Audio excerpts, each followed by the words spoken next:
Good morning. We'll go ahead and get started. First of all, for those of you who don't know me, my name is Tom Keaton. I'm the Director of Finance and Resource Planning here at the Coordinating Board. Back at the corner, to your back left is Roland Gilmore, one of our program directors. To your back right is Paul Turcotte, and up here is Jennifer Gonzalez. Thanks for coming. We started this is our second annual Resource Management Update, and we had this event last year. And we found the benefit in this is really the interactive communication. Certainly, you didn't come all this way for us to throw a bunch of documents and papers and talk at you for a couple hours, you get in cars, get in your planes, and leave. We certainly don't want to do that either. The value that we get in not only presenting information and helping expand the body of knowledge that we know from a collective entity is really hearing from you all. Because a lot of the little minor things that we hear have huge implications statewide. And a lot of times they come up in unlikely places. Or it's a phone call when you're down at doing an audit and somebody goes, hey, do you realize when you calculate XYZ that you're using these numbers? And we go, really? And then we go back and look at it because there are a couple different formulas, and we look at, holy cow, that stimulates the change. That's to everybody's benefit. We don't know that unless we hear that interaction. So this whole event is scheduled for that kind of interaction. If you look at the agenda, and we're going to try to hold to it as much as possible, it's 50 minutes of presentation, discussion, 10-minute break. And that's going to go on through. The main reason for that is because, in my experience, both as an institutional rep and here at the Coordinating Board, is the really great conversation, the great information exchange occurs during the breaks. It's when institution A and B have that little sidebar conversation, and they get a great idea, or sometimes not a great idea. But again, it's information that comes forward, and we want to leverage that and encourage that. Plus, there's a lot of extra discussion that needs to go on that sometimes people don't feel comfortable saying in an arena that is being either broadcast or recorded, or they just don't want to bring it up in public forum. Again, we want to set the conditions for that to happen to the greatest extent possible. In the last few years, we've had a lot of changes in the resource management arena here at the Coordinating Board. About 3 years ago, one endeavor with the peer review team and the facilities audit process. And that has by all accounts gone extremely well. There was one group that really that came up with the idea and the development of the process and those things. Another group came in with the implementation, and we've since made some modifications to it, not necessarily the substance of the audit per se, but some of the methodologies to increase some efficiencies in doing it. And we've even had audits that have been finished in one day. I mean, in and out from start to finish, and had the exit briefing at the end of the day. And that's just a result of some efficiencies and the institutions on a lot of levels, from the audited institution, the audit preparation, and the materials used for it. That came from these kind of interactions that we're talking about here today. Well, then we count with the SUE score and the SUE methodology as opposed to classroom utilization. Again, those are two of the things that have just been sitting out there and kind of gone into the discussion a lot of times. But again, through an interactive exchange and mutually beneficial outcome, we've been able to have a process that the accounts we get back have yielded both a great measure for us at the state level, and been useful at the institutional level for really being able to affect some good changes in efficiency and to leverage some of the slack resources that exist on every campus. Resources are always, if anybody asks, do you need more of fill in the blank, the answer is always yes. Except maybe problems, but we're going to get those anyways. But again, so how can we leverage those slack resources that definitely exist? And it does that. It helps to inform that process to make that happen. And now we've recently had a group that got together and talked about deferred maintenance. Now, there have been a lot of great work. Virgil had chaired a couple groups that had come up with some superior information and some great, and never quite got to that implementation for whatever reason. Well, we're going to break the boundary somehow this way. All right, we presented the concept to the Strategic Planning Committee on Tuesday, and is it perfect? No, but nothing's perfect. So, in that way, we built in, both in the SU, the PRT, the SU, and this, a 3-year review afterwards. In fact, next year, we'll be reconvening that group that worked on the SU score to go over it and say, what were the good things, what modifications need to be made, if any, and go forward. So, again, in that light, we want to make sure that everybody has the opportunity to speak. We'll have people back here. We ask you that. If you have a question, just give us a second to get the mic to you so we make sure we can record the question for posterity's sake. So when we're all long gone, we can say, hey, that was the question, that was the answer. And then we'll also read the question. For those that are watching, you can email any questions to my email, Thomas, THOMAS.Keaton, KEATON, at thecb.state.tx.us. We'll pick that up, and we'll be monitoring that throughout the presentation, so we'll bring up some of those questions too, and comments and concerns.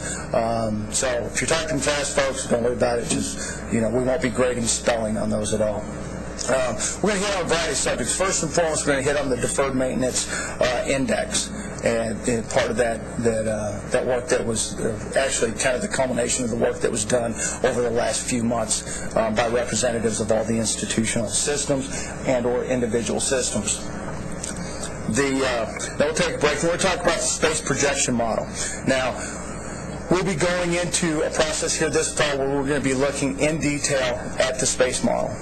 It's a great model. It's been in place for a very long time, and like any other model, requires a review, perhaps modification. If I say we want to go out and modify it, I'm already saying I'm predisposed to a certain pattern. I'm not. But we need to get a group of folks together and really look at it and see if it actually does what we need it to do, and if it actually accurately replicates what we want it to do. And after that, we'll be talking about the project approval process. One of the overriding mantras that we talk about is everything that we do, we want to make sure that it's clearly understood and it's easily replicatable by the institutions, so that there are no surprises. We don't ever want to create anything where you send something, whether it's an application or a number to us, and then kind of sit back and wait to see what comes out. We want to make it to the greatest extent possible that you can take that number with a minimal amount of administrative burden and produce it yourself to go, okay, that's where we stand. So then you can have a collective effort and have a continual improvement with it. And then finally, we'll talk about the PRT process, some of the lessons learned, goods and bads, and pluses and minuses, etc. Again, throughout all these presentations, please, your participation, I can't really require it, but as close as I can to require it, please, if you've got a question, bring it up. If you don't feel comfortable bringing it up in the group or online, get with me offline. Shoot me a BlackBerry message to my email and say, please don't tell anybody who wrote this. And I won't. We'll bring up a question, because the important thing is to get the information, to have that exchange that we need to have. Because otherwise a minor issue can stew and stew and stew, and it's something minor that we can correct that quick. But if we don't know what it is, then we can't do anything. And in some cases, we're going to look at you and we're going to nod knowingly, we're going to say we understand, and there's absolutely nothing we can do about it. And sometimes that's the case. But we don't get the opportunity to make that assessment if we don't know what it is. And, that little old sliver that gets under your skin while you're out gardening, all of a sudden turns into something very, very bad. And we never want that to occur. Okay? So any questions before we get started? Okay, I'd like to introduce Paul Turcotte. He's program director and jack of all trades and master of a whole bunch. So, Paul's on. Thank you. Good morning, and thank you for coming. We really do appreciate your attendance this morning. I know it's not always easy to break away from what you do every day and come sit in front of us and listen to us talk. But I think this is a fairly important topic. Deferred Maintenance Index, you've probably noticed we changed the name of it. We didn't do that by accident or for fun.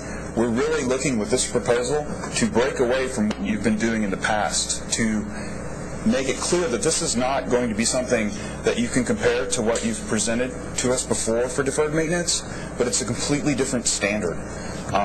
When Tom presented this at the committee meeting 2 days ago, I think he made that somewhat clear, if not very clear, and they like that idea. We don't want you to say, last year we had $1 million in deferred maintenance, this year we have $2 million in deferred maintenance, and now we have to explain it. We are changing definitions, we're changing terminologies, and really what you report in a deferred maintenance category under this standard isn't going to be the same thing that you did before, and that is very intentional. We don't feel like today we're getting the whole picture, and the real goal, working with the work group and on our own, was to get a full picture of the condition of your facilities. You'll have to bear with me. I've got some new technology going on here. Oops. Can you back me up one?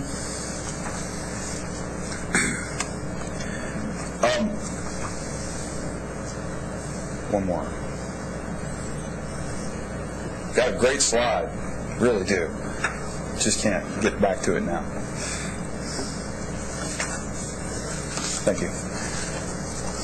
Probably a key piece of concern for most institutions is how we collect this information. I know that you have to go to a lot of work to give us the MP2 and MP4 reports.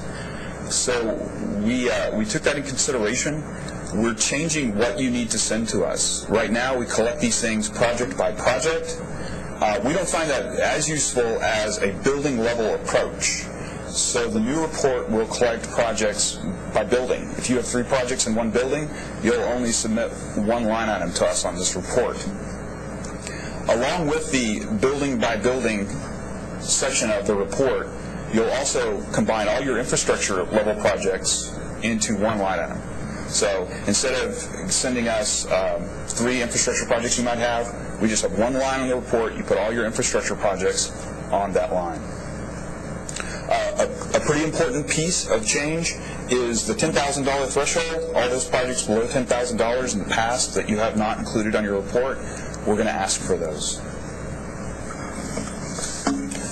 So that we get, yes, go ahead. Let Roland get the microphone over to you real quick so that we can hear your question. I'm sorry again?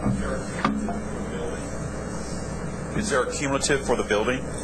I don't follow the question about a cumulative for the building. What do you mean? If you're removing the $10,000 threshold per project, is there a cumulative then amount for the building? Yeah, you would. Minimum? There's not a minimum amount for the building. If you have any deferred maintenance whatsoever, and you'll see when I throw up the report, there are categories and subcategories on the report. If you have any deferred maintenance, you will report it all to us.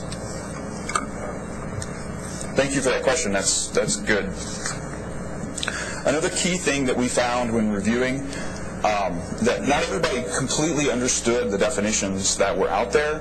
While they were good definitions, they weren't as clear as they could be, and so there was a bit of an imbalance with the reporting. We have worked with the work group. We spent quite a bit of time on the definitions to come up with definitions that we thought were more clear and more concise to defining deferred maintenance. Quite honestly, the deferred maintenance definition that we came up with excludes what you currently report as deferred maintenance, or at least what we understand is coming across.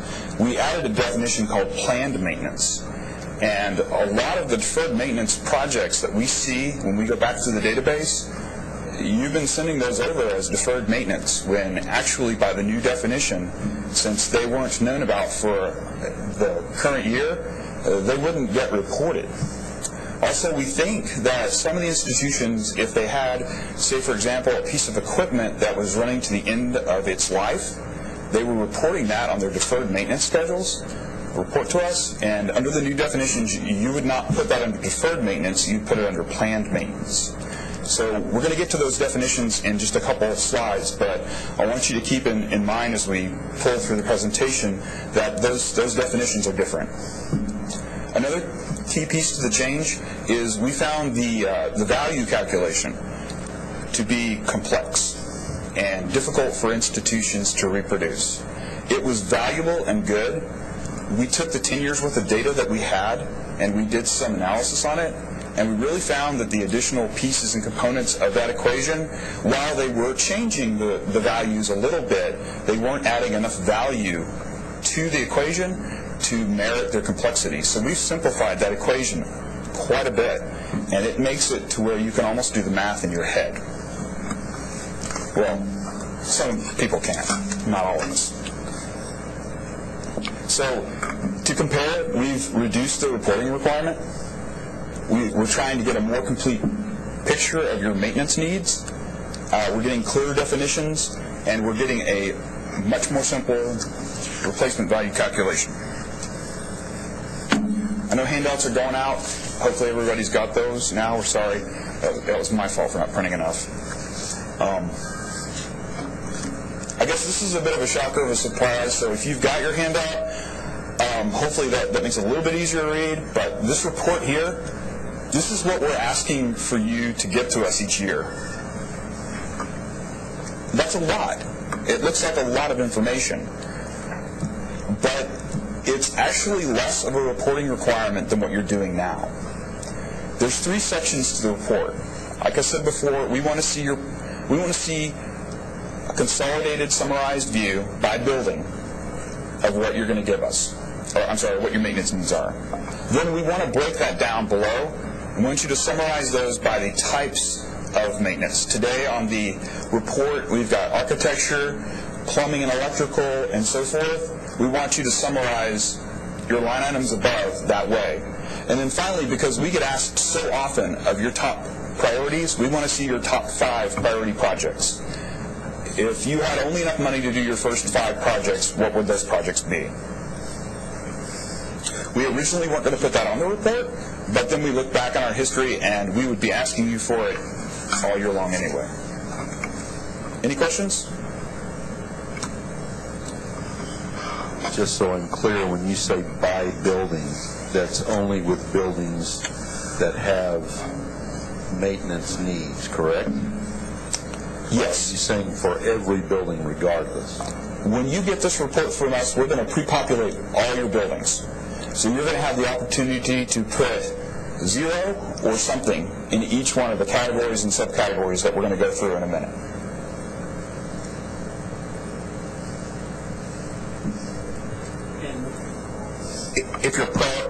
If you're reporting by building, but yet now you also want your top 5 priorities, what if your top 5 priorities are spread out over multiple buildings? That's okay. You're not going to be able to tie those top 5 priorities to a particular line item above. They're included in a subsection of those, but we just want your top 5 projects. Does that help answer that question? Okay.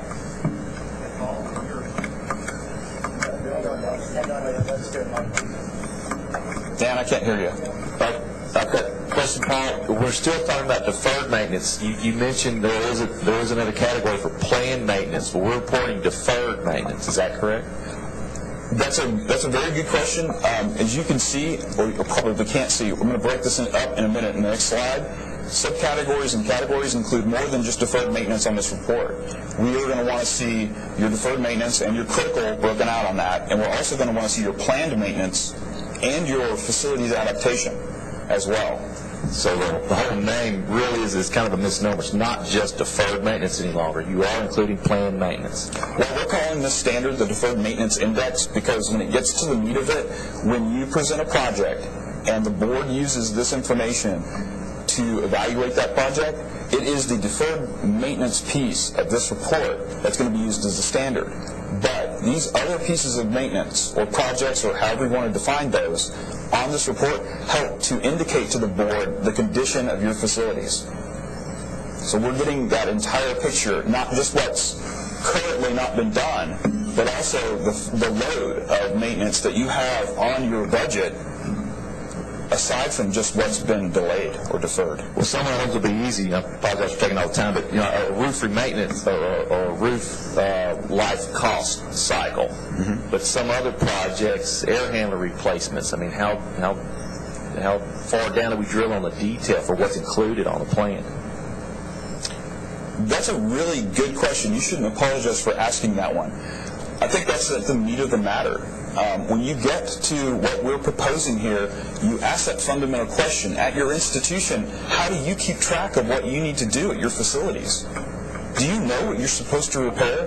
Do you know what's coming up in the next 5 years, 10 years, 20 years? When you build a building, do you realize that that roof is only going to make it 20 years or maybe 10 years if you're in Galveston because it's going to get blown off?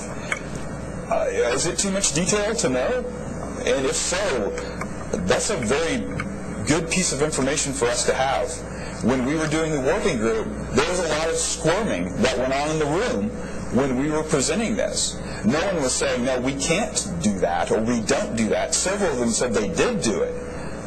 When pressed for details, the changes in the definitions made it so that they couldn't present it to us.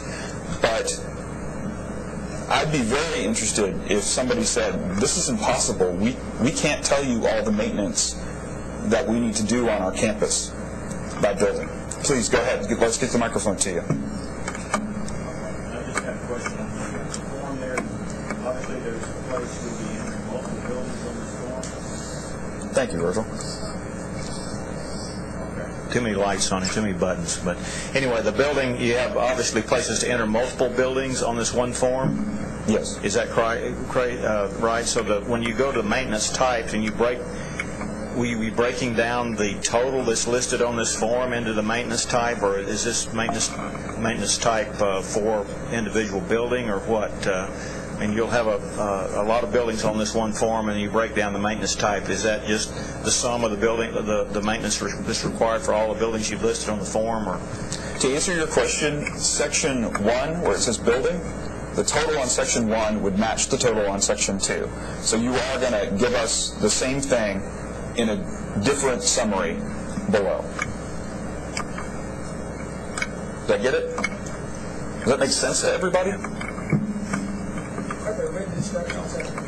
There are going to be written instructions with this. This is really, we haven't even written the working group report yet. So this is in its infancy. You're getting an opportunity to input and potentially make edits to what we're suggesting. But when we're done, we're not only going to have very clear written instructions, but we'll also have training sessions, because we realize that even the people in this room might not be the folks that actually report the maintenance. And they're going to have a lot of questions on how to complete this form. Big change. My question is planned maintenance and predictive maintenance? No. Is planned maintenance and predictive maintenance interchangeable? Are those terms interchangeable? If you're looking up on the board and you're seeing the column to the very far right as predicted, that says projected. Is that the one you're referring to? Projected. And they are not different. We have categories and subcategories, and I think I'm going to bump forward here. I think in relationship to what Chris McCall was saying back there, with relationship to roofs and equipment, chillers, boilers, things like that we know are going to go bad in a certain period of time, then I have at least always classified that as predictive maintenance. You know it. Your predictive maintenance comes at certain intervals toward that life cycle of that product. So does that fit in either one of these projected or planned categories? Yes, it does. I guess is what I'm asking. I think if you had an item that's on a life cycle schedule that's due in years 1 through 5 of the reporting cycle, that would go under the planned maintenance section of this report.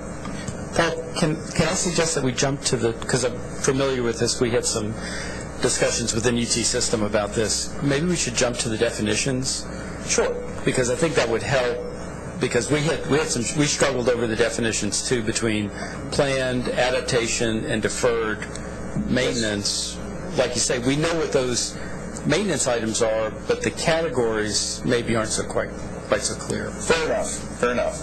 I'm going to get this slide, and I believe the next slide after that's got the definitions on it.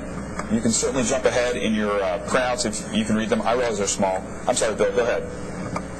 How will this affect the MP1? Let's say, for example, on the MP1 you have a major renovation, just for pick a number, $2 million, and you're going to gut the building, basically. Would you replicate all of that on this report? Yes, you would. You'll have crossover. There are things that are going to be fitting the MP1 definition that will also get reported here. And I think that happens today. We see large deferred maintenance items in the MP1 schedule because they meet that threshold. Those are really two very different reports. So there will be overlap between the MP1 and the DMI report. Okay? To meet the request, I'm going to push on to the definitions here. These questions are very good, and I appreciate them. We're breaking up the report into 4 categories. The first category is expenditures. It's what you currently know as the MP4 report. We're asking for you to report your maintenance to us that was fitting the subcategories that you spent last year. The next one is your budgeted. You all have budgets. They're all done by the time you present your deferred maintenance to us. If you have projects to fit the subcategories, we want them in that category of the report. The unbudgeted one, that was actually, I wouldn't say the working group agreed with how we did this particular one, so you may have some uncomfortable with it as well. The unbudgeted category is anything that you would have done in the current year, but it didn't get on your budget. Now, the exception to that would be things that you push on to years 2 through 5, the projected section. But the unbudgeted section, the purpose of that is for us to capture, for the legislature, what you would have done this year had you had money to do it. A lot of times I think when you wind up reporting this, it's going to be things you don't put on your years 2 through 5. So if you have a deferred maintenance item that doesn't fit in that 5 years and you don't see yourself ever getting money for it, it'll fall into this unbudgeted category. The exception to that would be your facilities adaptation. If it's unfunded, you may go ahead and put it in your unbudgeted. There's some flexibility in the reporting in that particular piece. So when you get to the real question of the definitions, you have subcategories, 1 through 4. And this is the piece that gets a little blurry. Critical maintenance is very similar to before. You're putting your mission at risk. That's not too tough. You're going to hurt somebody. It goes into critical deferred maintenance. But to be deferred maintenance, you have to have known about it for a year to have deferred it. So if somebody walks up and tells you there's mold in a building, it's not deferred maintenance yet. Next year it will be deferred maintenance. You may take care of it this year. If you take care of it this year, it'll be considered planned maintenance. It's something that you can plan on and you can take care of. Next year, if you still haven't taken care of it, you've deferred that item which makes the building unusable. So when you're looking at the 3 different pieces, the planned maintenance are items that you can plan and that you may not have known about for a year or are not due for a year. Your deferred maintenance are things that you've known about but you couldn't do. They were due to be done, they were needed to be repaired or replaced, but you didn't have funds or you couldn't get into the building or something like that. And then finally, that critical piece is just the subset of deferred where you know you're putting your mission at risk. The last subcategory is facilities adaptation. And I think you all know what this is. A lot of people, and we didn't use the term for a very specific reason, refer to this as capital renewal. But we found when we did some research that capital renewal has multiple different purposes out there. So we specifically used facilities adaptation.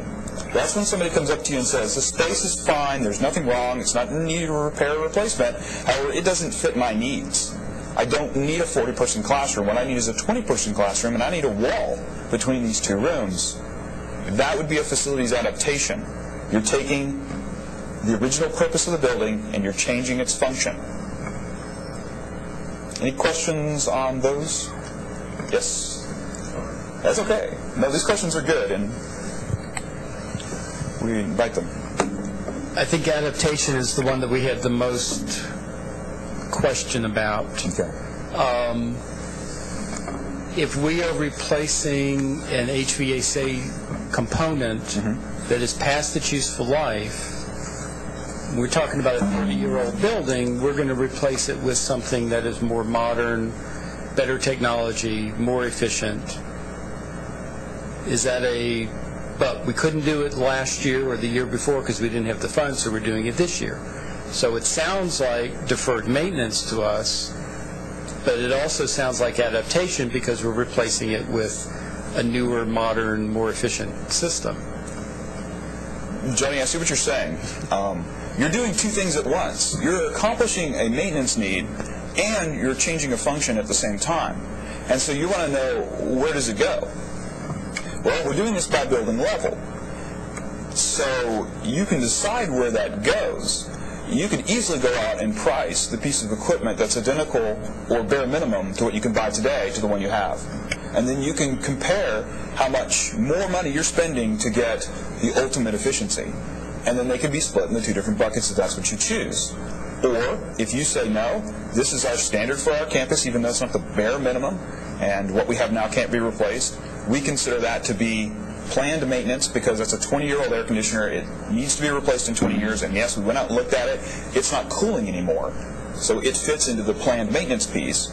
And then if you say, well, we'd like to replace that this year, and it's broken and not working, but we can't, the next year it would fall into deferred maintenance.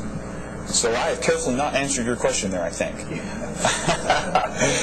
The fact of the matter is, that is left up to your interpretation of whether you want to split part of your maintenance projects into two of these categories and subcategories, or you want to put them all into one and inflate that one. And when I say inflate, I don't mean game or trick. I just mean you know what you're doing. You're putting it all into one, saying it's a maintenance item. Let's see. Virgil, I'm going to get the guy in the back first because I think he was first, and then you. So has this been adopted by the court? Is this proposed, or is this the way it's going to be from now on? This reporting. This is very preliminary. Okay. This is proposed. And I guess my second question is, how is the coordinating board going to use this information? I mean, you seem, the way we do it right now, it's pretty clear cut that, if our deferred maintenance exceeds 5%, that's a real issue. But by creating all these different categories and leaving things up to interpretation by the institution, it seems like you create a lot of ambiguity that, I guess I'd be curious on how the coordinating board is going to use that information. Tom's jumping out of his seat. I'd like to actually parking lot that question for a second. That's my last slide, and that is a big conversation, and is also somewhat speculative in nature because we really can't say how anyone's going to use this information. So let's parking lot it. I only have about 5 more to go. I'd like to understand what we're talking about first, and then we can speculate on how it might get used. Is that okay? Virgil, go ahead. Your microphone. Was there any discussion on the definition of actual capital renewal in terms of coming up, contrasting them with these areas of deferred maintenance? Because it seems that that's really the greater question, and we keep breaking it down into all these different types of maintenance. And from a strategic standpoint, it seems like really what the legislators are really concerned about is the rate at which our buildings are being renewed for a certain amount of usefulness. And we're keep digging into all these sort of subcategories of things. Yes. And, which to me don't really get at what probably the overall answer is that they want. So the question is, go ahead, sorry. So I'm just asking, when you went through the committee, was there a substantive discussion about, what is, facility renewal? Absolutely. The definitions took so much time. It was good. We needed to do it, and we dedicated a lot of time to it. The answer to your question is, when we get this report collected, if a legislature is looking to ask the question, how much money would it take to make all the campuses in Texas functional to exactly what they needed to be? So when you say capital renewal, it almost sounds like you're trying to say all of our buildings are old. We want to get them newer because they're getting too old, they're getting aged. And really, that's not very helpful. I mean, we have 100-year-old buildings on some of the campuses, and you walk in them, and they look perfect. They're excellent. They're stars on the campus. So it's not a matter of age when you talk about renewal. It's a matter of functionality. That facilities adaptation column will tell how much money it takes to get your campuses to where you think they function best for your needs. And then when it comes to replacing things like air conditioners and roofs and elevators and those kind of large systems, that planned maintenance column tells them, without getting pie-in-the-sky dreams of what's perfect, what does it take to make these things functional and safe for the students to be in? Does that help? I know we're splitting it in two categories, and I know you're sitting there going, that's a bad path to go down. But we, when looking at the definitions, didn't see an effective way to keep those two together and get a clear picture. Did that answer the question, or did that start another one? I think it's an important conversation. I'd like to get a good answer to it. I realize we had to make a choice, and it's almost somewhat of a compromise, but I do believe that when we get questions from the legislature on where your buildings are and what you need for funding to get them right, that this number of categories and subcategories is going to give us the tool we need to answer that question. Yes, please, Johnny. You can get a microphone. I'm stumbling here.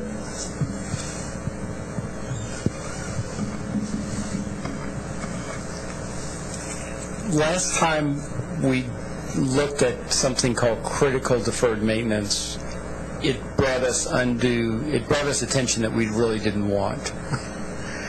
There is no such thing in the university environment, at least not within UTSA, and I would assume most of the other institutions.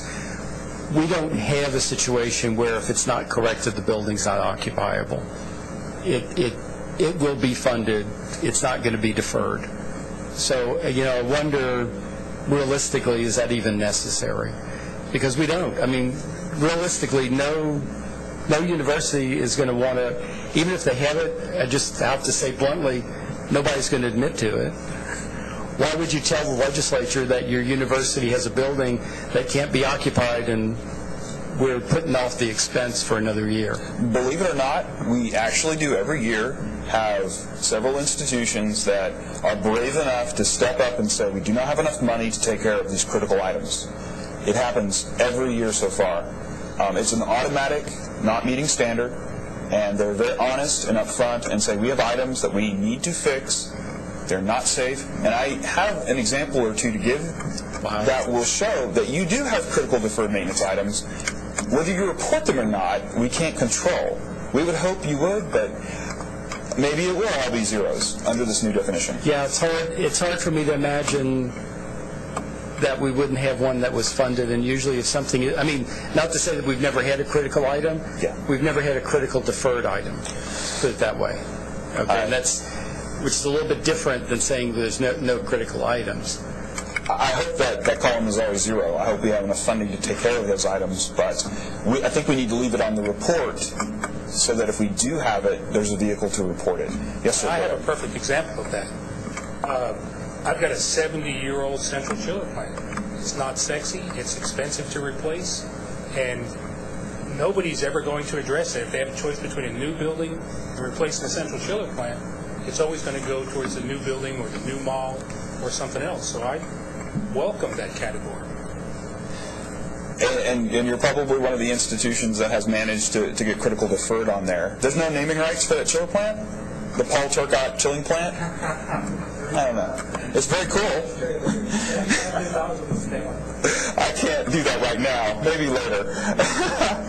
I think your concerns that you're airing here, I'm not taking them lightly. Some of them we have already heard, and so that's why I've tried to fit the answers to those questions into. Some of them are very valid, and as we push forward with this is not a perfect solution. We would have loved to come up with one. It's not perfect. There are going to be some gaps. We tried to accommodate for those gaps the best we could. I don't know the perfect system, but we certainly invite the inputs that would create one. Anybody have any more questions over the definitions? Okay. Tom saved me again? I'm clicking happy. I think I want to go back one more. I didn't go over that flow chart, and I'm not sure that everybody got a chance to read it or see it. I'm sorry, I know it's small. I'm not as good as I think I am at getting things on PowerPoint. We put this together with Texas Tech's help.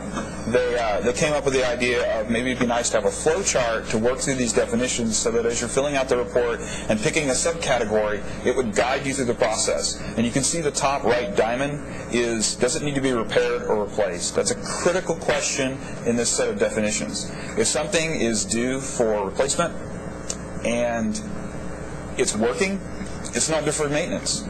If it doesn't need to be repaired or replaced because it's still functioning, then it wouldn't go down. It would go over. It either falls into what we consider to be an ongoing maintenance item, which are your standard maintenance items that you do. Like if you were to go out and inspect a chilling, which I'm sure you probably inspect your chilling stations on a regular basis, that's not planned maintenance. That's just an ongoing maintenance item that you go do. That's how you probably discover most of your planned maintenance and deferred maintenance items. Or it would fall into a facilities adaptation item, where you want to do something, but you don't really need to do that to keep the building functioning the way it was designed. If it needs repair or replacement, it falls into one of three categories. That dark blue area there is planned maintenance. Those are items that you just found out about. Or they're items that are scheduled, like a air conditioner or an elevator, or something that, it's 30-year-old building, it's due. Finally, as you go through the flow chart, you have to ask yourself, well, we knew about it last year, we didn't get it done, now it falls into that deferred maintenance bucket. And when it falls into the deferred maintenance bucket, it has two categories. As Johnny said, you may never use the critical, but if it's deemed as something mission critical, then it would fall into that red square of critical. Make sense? Yes, please. I need a little clarification on your planned maintenance and again, how that term's being used. I mean, every month our staff has printouts or each piece of equipment that have planned maintenance that need to be done to those items, whether it be checking the greasing bearings, checking the seals, whatever it may be, and they may discover more things that need to be replaced on a motor or a pump or whatever. And that's planned maintenance. Every month it needs to happen, and that piece of equipment may have maybe looked at twice a year or 3 times a year, depending on its schedule. Is that type of activity expected to be reported as planned maintenance? Yes. We would like to see numbers on that. That's valuable. However, it might bleed into our ongoing maintenance definition if it's a really small item. So it's a little difficult there. There's a big gray area then. Because a little bit of a gray area. It hopefully won't be as big, because the big items, the ones that are going to make up a chunk of the cost, are going to be clearly planned maintenance items. But it's very, that number is going to be hard to predict, because you're talking about predominant labor cost and the time and effort it takes for that technician to go and do that work. But yet at the same time, while they're doing it, that's when they may discover an item is more, the seals may be going out, so they need to really break it down and do some more work on it. Or it's all okay, they've checked it out, they've greased it, they've verified everything, and there's really nothing else but just the time it took to do it. How we predict all the other things that may come up that we don't know about until they check it? I think some of this is why we went ahead and did not collect your maintenance project by project. It's building by building. Let's just take a really far example of what you're talking about there. You have a whole bunch of stuff on your campus. Bearings have to be greased, all that stuff. Do you hire out for that? Or do you have a person on staff who goes around and they take care of those maintenance needs? All you have to simply do is take their cost and apply it to the categories and subcategories. More than likely, their cost is going to be a very small percentage of what gets reported in all these cells. So is it perfect and exact building by building? No, it's not. It's not worth the accounting to get down to that level. That's extreme. But you do know the total cost of getting all those things done on your campus. None of them are going to be deferred maintenance. None of them are going to be critical deferred maintenance. They're going to just be this ongoing or planned maintenance item. And there is some discretion for you to either include that on this report and call it planned maintenance, or exclude it on this report and call it ongoing maintenance. Yes, please go ahead, Chris. Paul, first off, I've been a proponent of planned maintenance category for a number of years, so I'm glad that that's there. But kind of we're doing two things, it looks like, at this point. We're removing the $10,000 threshold. So now, maybe we're doing two steps. Maybe we just go with the planned maintenance, but it's anything over the $10,000, because there's a lot of regular operational stuff. Per building, anything that's going to be less than $10,000 we don't report. But if we have something, repainting all the classrooms in a building, if that's going to, we do that annually. So, but would we consider that we keep the $10,000 cap for a year or two to kind of work through this and see how it's going to go? Because we're doing two things. We're going real broad. There's no cap now. It's anything, dollar amount has to be reported, and a whole lot of more categories now. There's a bit of compromise going on here. There's several entities that are driving for this change in reporting, and our committee was very pleased that threshold is being evaporated, and you're reporting all of your items. I doubt that we'll have an appetite to change that. I get what you're saying. There's a lot of minutia in collecting every single item down to the last penny. You have budget folks. You have folks that have been working to try and fit your dollars into state reports for years. And there are methodologies to do that, activity-based costing methodologies and so forth. They need to be applied when you're dealing with the smaller level things to complete the report, so that you don't wind up having to hire 5 staff to get this done every year. I hear your suggestion. It's on record. It's very good. It was made by the working group. A couple of them said the $10,000 threshold needs to stay. We probably do need that. But overall, people were in favor of it. So, I don't know. Anything to add to that, Tom? I think it's important to remember you're not reporting the ongoing maintenance. So a lot of those little things where you're going out to lubricate a moving part, the ongoing maintenance is not part of the report. It's a category, but you wouldn't. I apologize. I didn't mean to say that ongoing maintenance was on there. You do not report the ongoing maintenance. You report planned maintenance, you report deferred maintenance, you report critical deferred maintenance, and you report facilities adaptation. To keep track of every seal that gets, every bearing that gets greased, my God, no. There would be, and I wouldn't blame you, there'd be pitchforks and torches out in the parking lot, and I would not blame you. We don't want that, okay, because we know that that's exceptionally high. But then there are those things that are planned maintenance. As Chris was saying, and it may not be on the camera, so I apologize. As Chris was saying, you're going to, every 5 years, you're going to paint all the classrooms in a building. That has a quantifiable, calculatable cost to it, so you can plan that out. Now, say you don't paint those rooms at that 5 years. Does it then fall into the category of deferred maintenance? Or, because you have to remember, a planned maintenance item can continue to be a planned maintenance item. It doesn't have to transfer into deferred maintenance unless it meets the criteria as established there. I think that's an important thing to remember. A thing can continue to be a planned maintenance. As Virgil was saying earlier on the capital renewal aspect of it, and questions, if you're replacing an air handler that's 20 years old, are you going to go search the junkyards and the swap meets to find a 20-year-old air handler to repair the same? Well, of course you are not going to do. I hope you're not going to do that. If you do, let me know, because I want to come take pictures. For posterity's sake. Of course you're not going to do that. And that's going to go into the whole mix. And I think that's understood. But I think it is important to remember that those, basic day-to-day routine, whether it's, carpet cleaning to, checking air handlers, bearings, etc., those are the ongoing maintenance that are not part of the report. Okay. Yeah.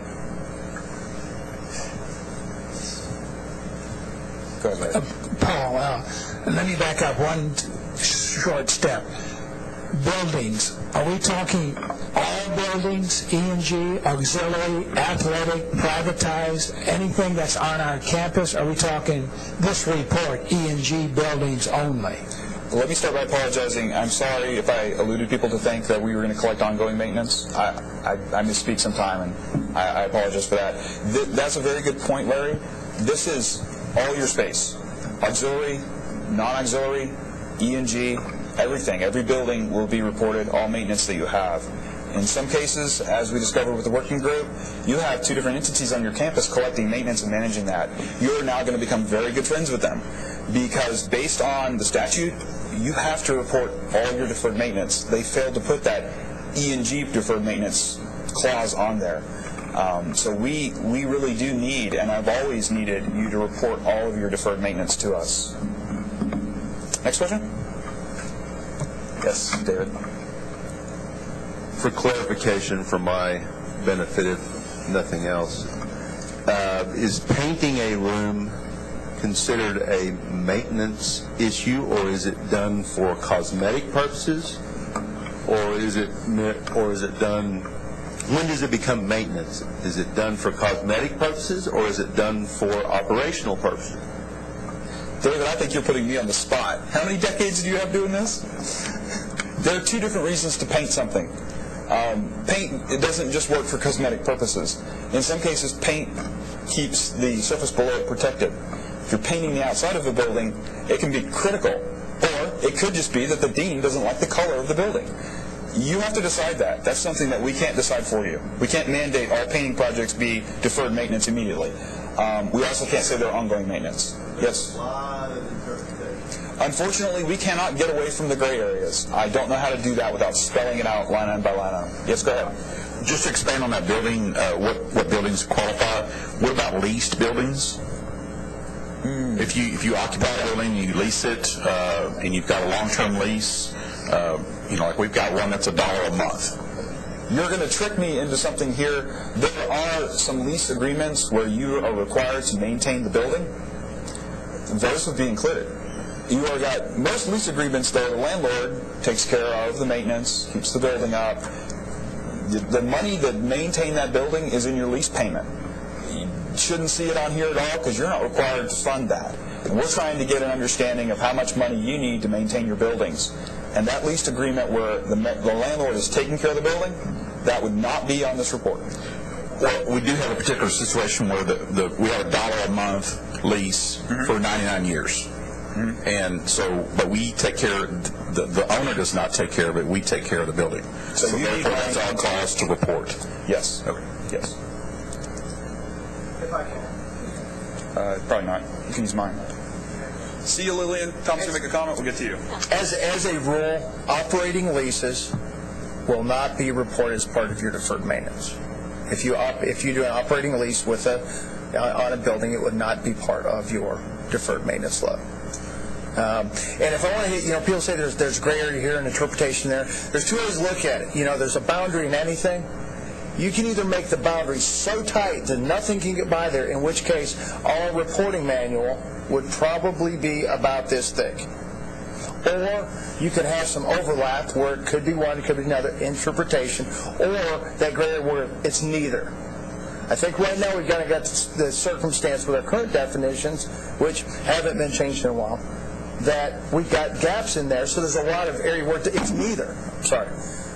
It's not this and it's not that. We didn't plan it, so therefore it's not deferred maintenance because we made the active decision not to have a plan. Therefore, we can't have deferred maintenance because we don't have a maintenance plan.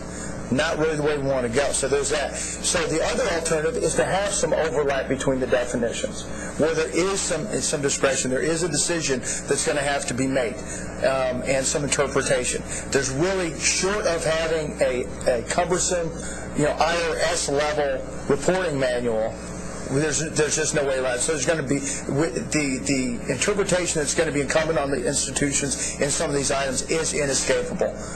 Because of the complexity of the different circumstances that can go on, and that's just the reality of any system that you're going to develop. You can put the control so tight that there is no seam, or you can leave it so wide that there's huge gaps, or you can have some overlap. Part of the intent here is to make sure that we've got overlap between categories, and yes, that will require some interpretation on the part of the institutions. So did that answer your lease question? Did that answer the least question for whether included? It's really pretty simple. If you wouldn't put it on your budget, if you're not going to budget for it when you actually do it, then it wouldn't go on this report. That's a kind of a loose guideline there. Any other questions? Yes, Lillian. I was just going to ask if it's possible, I understand the gray, but if we could include a definition of the ongoing versus the planned as a guideline to help differentiate. I know it's subjective as to what category that you would apply, but if this would include a definition of, or the write-up relating to the standard would include what ongoing maintenance is, so that as we try to apply that at the institutional level, we can have some guidelines. I think that's a great idea. Lillian, if I was a better presenter, I would have had enough sense to have a slide for each definition so you could read it. Instead, I stuck it on this little colored flowchart, and no one can read it. But when we come out with this, the definitions, I think, are clear enough. They do have some gray areas. This, like I said before, is not the most perfect thing in the world, but I think they are clearer than what we had before, specifically when it comes to what is deferred maintenance, which I think you all realize is very important when you're getting your standard developed for your institution. There's another question? Yes, we've got a question emailed in from Christine Roque at UTEP, and the question is, do we include filter replacement in planned maintenance, and in one circumstance, bioresearch requires this? That was too fast for me, Tom. Okay, I will say it again. Do we include filter replacement in planned maintenance, and the bioresearch requires? I'm not familiar with what filter replacement is. I think this is one of those circumstances where there is some discretion. There may be unique circumstances where you have to replace the filters as long as it's critical. So again, that's one of the areas where it's going to be necessary to use some institutional discretion. Filter. Got a microphone right behind you, sir. I'd just like to make a comment. I've been in this business quite a while, and I think some of the confusion, at least in my mind, is with the definitions, is the fact that since the beginning of time, I've always used terms like deferred maintenance and critical deferred maintenance, but we also use preventative maintenance and terms like that. And somewhere along the line, the preventative maintenance definition has been blurred. It sounds like it's in this normal, everyday, ongoing thing that you're talking about, which we refer to as preventative maintenance, because that's what you do when you replace filters and belts and things like that have to be done on a cycle to keep the equipment at its peak performance. Well, I think they're making a very good point here, and I have an invitation for each one of you. While you might not be able to read these definitions on those handouts you have, on our webpage, the Finance and Resource Planning page, there's a PDF document that has your handout in there, and you will be able to enlarge that so that you can read those. I invite you to take those definitions and send them on in to us. Edit them. Tell us what you want them to say. We're not past the point or the stage where we can't change the definitions to make them clearer and better fitting to what you actually do at the campus. I'm not promising that we're going to go change the definitions, but we would very much appreciate your edits in on those. It would be very helpful. We did intend preventative maintenance to fall into the ongoing bucket. We do not believe that will help the legislatures fund you differently, because I think that you get monies through the formulas to take care of that preventative maintenance need. Does that help? Okay. Any other questions on the definitions? To beat this dead horse, I've got 4 examples that I think kind of tune what we think should belong in each one of these categories and each one of these subcategories. The first one is planned maintenance current year. So you have a planned maintenance item, and you've got it for the current year category. It's a 20-year-old building.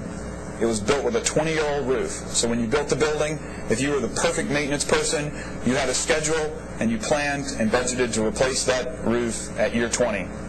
The roof is budgeted to be replaced in the current year. Furthermore, you're ready to go. The project's good. There's nothing stopping you. You've got money, time, access, everything's good. On this report, you would put that dollar amount under the planned maintenance subcategory in the budgeted current year category. Make sense? The next one is deferred maintenance unbudgeted. You've got a 4-year-old building. It's built with 30-year-old elevators. The contractor didn't do the greatest job in the world. It breaks. However, it's one of 4. It whatever reason the contractor's not going to come and replace it for you, he says, hey, that's nice, we built it as spec, sorry, it doesn't work for you. So it's planned to be replaced in 26 years. You're going to live with 3 elevators. You're not replacing it. It is deferred maintenance 1 year after you know about it. It's going to go in your unbudgeted deferred maintenance column because you never intend to ever fix that elevator. You're going to suffer on with 3. Questions? The next one is critical deferred maintenance projected. So this is fitting in that 2 to 5 year time frame. You've got mold in a residential home. The building places the inhabitants at risk. The mold is so bad that they cannot live there.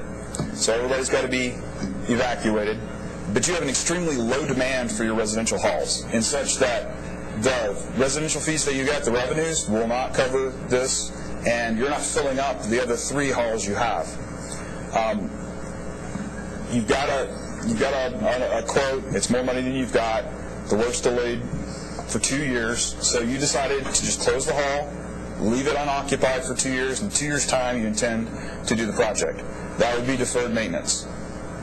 That is not me. Oh, okay. Does that make sense? You've got maintenance. It should be done. It's critical because it places people at risk, but you're not going to do it because you just don't need the facility. And finally, facilities adaptation expenditures. You've got a 20 capacity class. You've got a building built with 20 capacity classrooms. A 40 student capacity is required. So every 2 classrooms, you're going to tear down a wall, reconfigure it so that it fits. Dean wanted it. It got done. Some of your planned maintenance didn't get done that year. This got done instead. And the work was completed in the last fiscal year. Does that help with the definitions a little bit? See, I picked instances where there are no gray lines. Yes, please. I'm sorry, Paul, could you go back 1 slide, please, to the plan? Yes, we can back up 1 slide. Well, I can't, but he can. Okay? So on planned, it's a 20-year roof. Yes. And it's a 20-year life cycle, but it's only going to show up on my planned maintenance report the year that it's budgeted to start work. Or is it going to be on there for 20 years? No, it will not be there on there for 20 years because it's only a 5-year time span on that report. But I don't care about it. Shows up when I'm budgeted to replace it. Is that? It would actually show up first in your 2 to 5 year projected. So it would be on your report for 6 years. Okay. All right. Thank you. You bet. Did everybody follow that? Did that make sense? Okay. Who's next? We have one more. Okay, on the faculty facility adaptation, what if isn't that going to cross over? Maybe Bill was talking about this earlier. Won't that cross over to the MP1? I mean, if you've got renovations that are, why would you want it in both places? We have no way of taking the items that are on the MP1 report and pulling them into this report because the cycles are different. It would be very, very helpful if we just got one snapshot of all the items that fit this. If we could, if there was a way that we could do it with accuracy, the staff would pull them over. But we really wouldn't be able to do it because we don't collect this type of detail on MP1. We're close, but we're not really there. I'm really anxious to have the discussion about how you're going to use this information because it's almost like you're going out and collecting stuff, but you don't know what you're going to do with it yet. And, you know, you've got information that's going to be on both sides of the table. You've got information that is going to be in a lot of these gray areas that are going to be apples and there's going to be oranges, and to compare one institution to the other, it's really good. It's very preliminary because and y'all are really, I would think, on some interesting thin ice because what you're going to do with all this is really the crux of it, and how you're collecting information when you don't know where you're going is really interesting too. I apologize. I didn't mean to imply that we didn't know where we were going. I was actually but just you said you didn't know how you're going to use it. We do know how we're going to use it. We're just saving that to the last slide. If we spend half of our time on the definitions in the working group, I think we pretty much spent the other half of the time determining how we were going to use this information and how it was going to be displayed. As I invited your edits to the definitions, if there's any institution that would like to try and fit their maintenance into this report now to flesh out some of these gray areas, that would be extremely helpful to us. If anybody has that level of data that they're able to provide it, that would help us implement this a lot better. I think one of the edits we're going to offer is that keeping two sets of books, the MP1 and the renovations, being put into this. I think that's going to be problematic. But again, we're only seeing this for the first time. But so you're recommending that we collect the MP1 and this report at the same time and combine them? There needs to be some sort of consistency, I would think, and and there's going to be a lot of, I'm sure there's not a person in here that's going to tell the truth in everything that they do, but it's going to open up a lot of room potentially for gaming, as it is now. I guess I don't know if it's any worse, but until we understand where we're going and how you're going to use it and what the implications are to be value added for our own management, it's still somewhat of an open-ended process for me. Okay, well, I tell you what, let's we've got a really quick conversation about the formulas. It's really very simple, so it won't take much.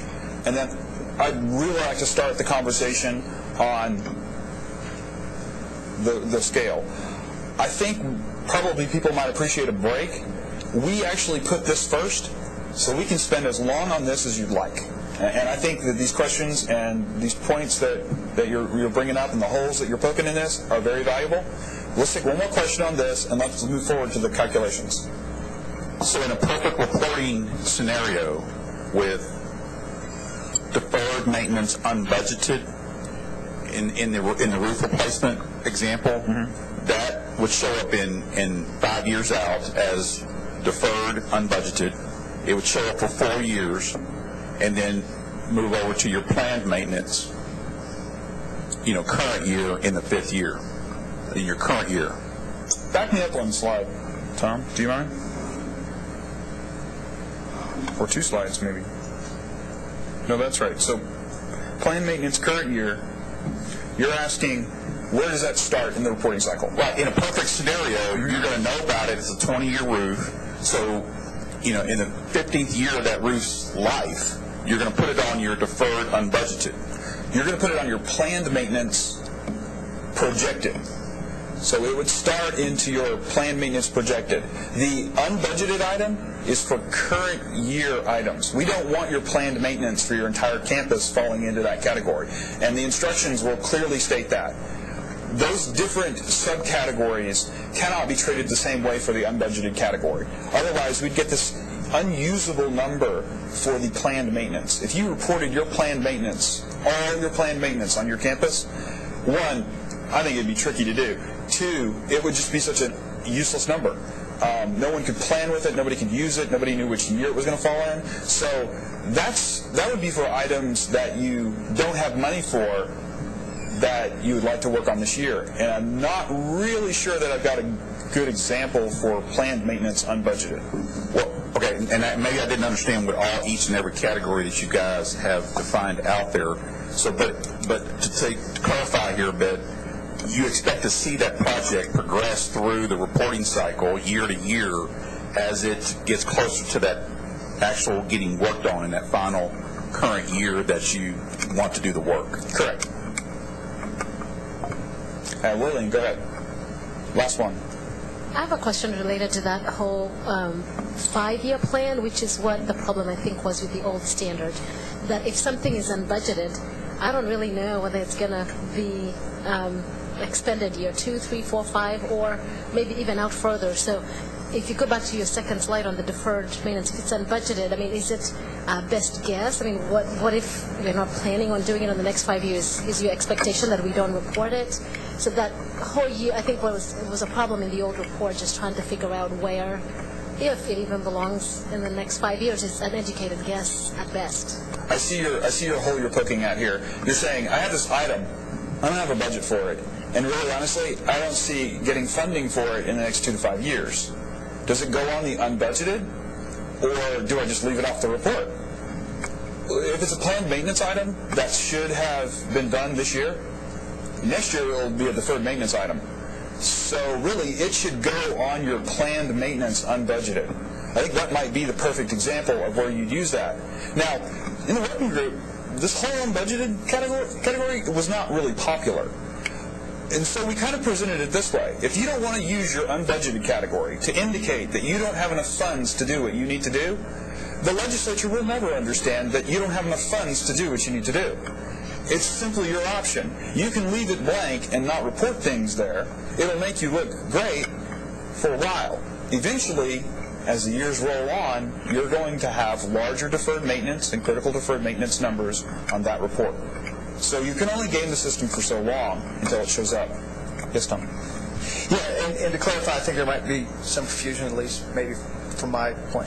We're not asking for any budgeted or unbudgeted information beyond your ability to have a budget cycle. So it's only the current year. 2 years from now, 5 years from now, if you're pie in the sky, yeah, we've got, $152 billion budgeted. Why? Because I'm sure no. We're only asking what's really budgeted, and that only goes one budget cycle, which is an annum. Now, 5 years out, because everything we do when we send things down, we get asked, what are the institutional needs? And we have to provide that. We provide it out 5 years. So we have to have some mark to say, here's what the anticipated need is over the next 5 years. Now, whether it's budgeted or unbudgeted, the need is the need. Does that make sense? So we are not asking for anything having to do with budgets beyond your budget cycle. All right? Does that get it? Go ahead, Johnny. Just a suggestion, and I think it's the term unbudgeted. Again, just like critical has a connotation. Unbudgeted means that we're doing something that we didn't have a budget for to us. That's the way it reads to me, anyway. Not in the budget means something totally different. I'm not budgeting this year for that item has a little different meaning than this is deferred maintenance and it's unbudgeted. That kind of sounds like I'm going to do the maintenance, but I don't have a budget for it. So what do you want it to say? I'm suggesting maybe unfunded? Not unfunded, maybe.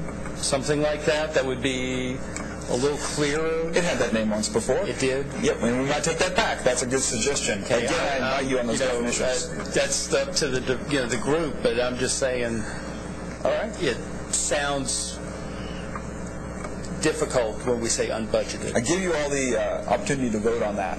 That email, send it on with those definitions, because I think that's going to help us get names to this that don't confuse not only yourselves, who have the advantage of this meeting, but all the other institutions that weren't able to log in today and see us or be here. So please.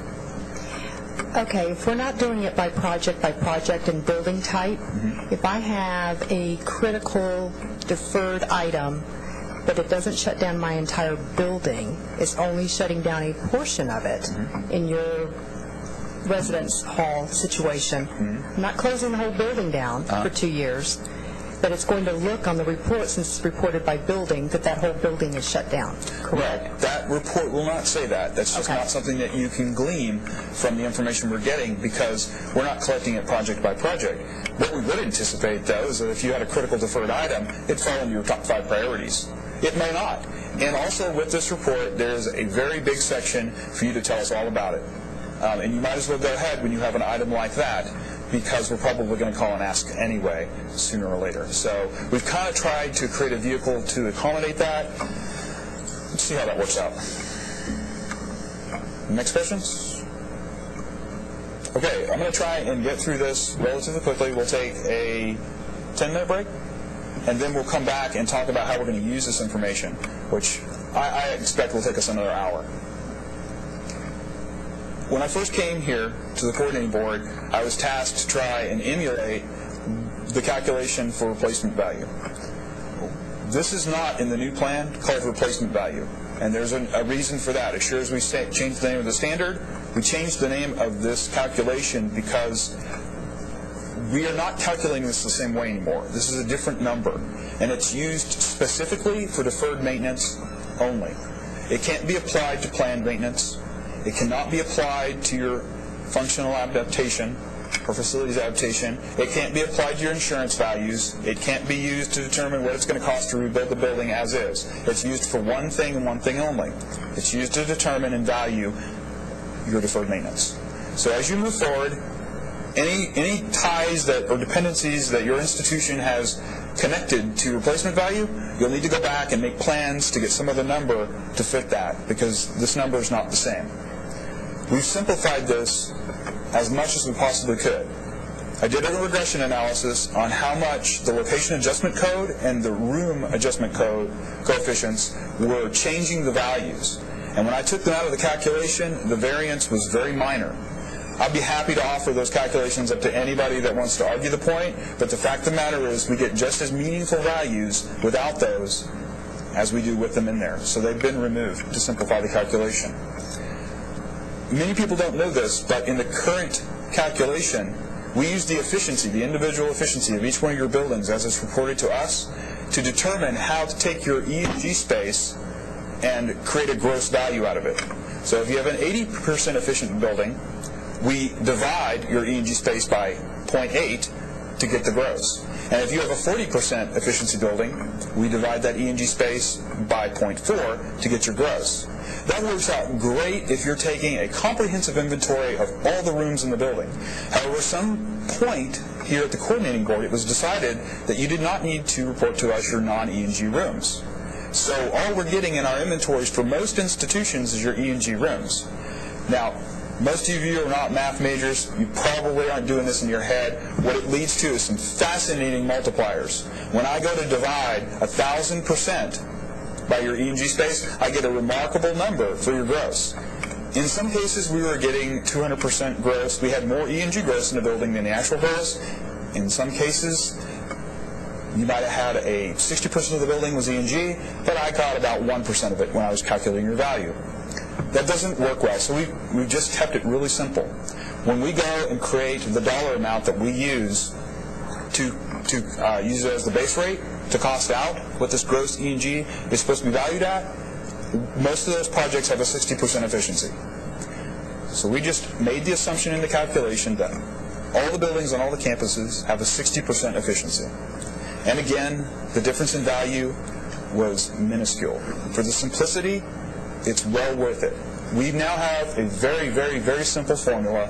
I'll show it to you on the screen in a couple of seconds. It has 3 components, one of which is this fixed coefficient of 1.67. Another change that we're going to propose, on top of creating a value for the E&G, is we're also going to create a value for your institution-wide space by taking the gross of every building that you have on campus, multiplying it by whatever rate we calculate for that year based on the projects we have, and then again multiplying that by 1.25 or adding 25% for what we would consider your infrastructure to be. Some studies were done in the work group. I wouldn't stand on them because it was only a few institutions.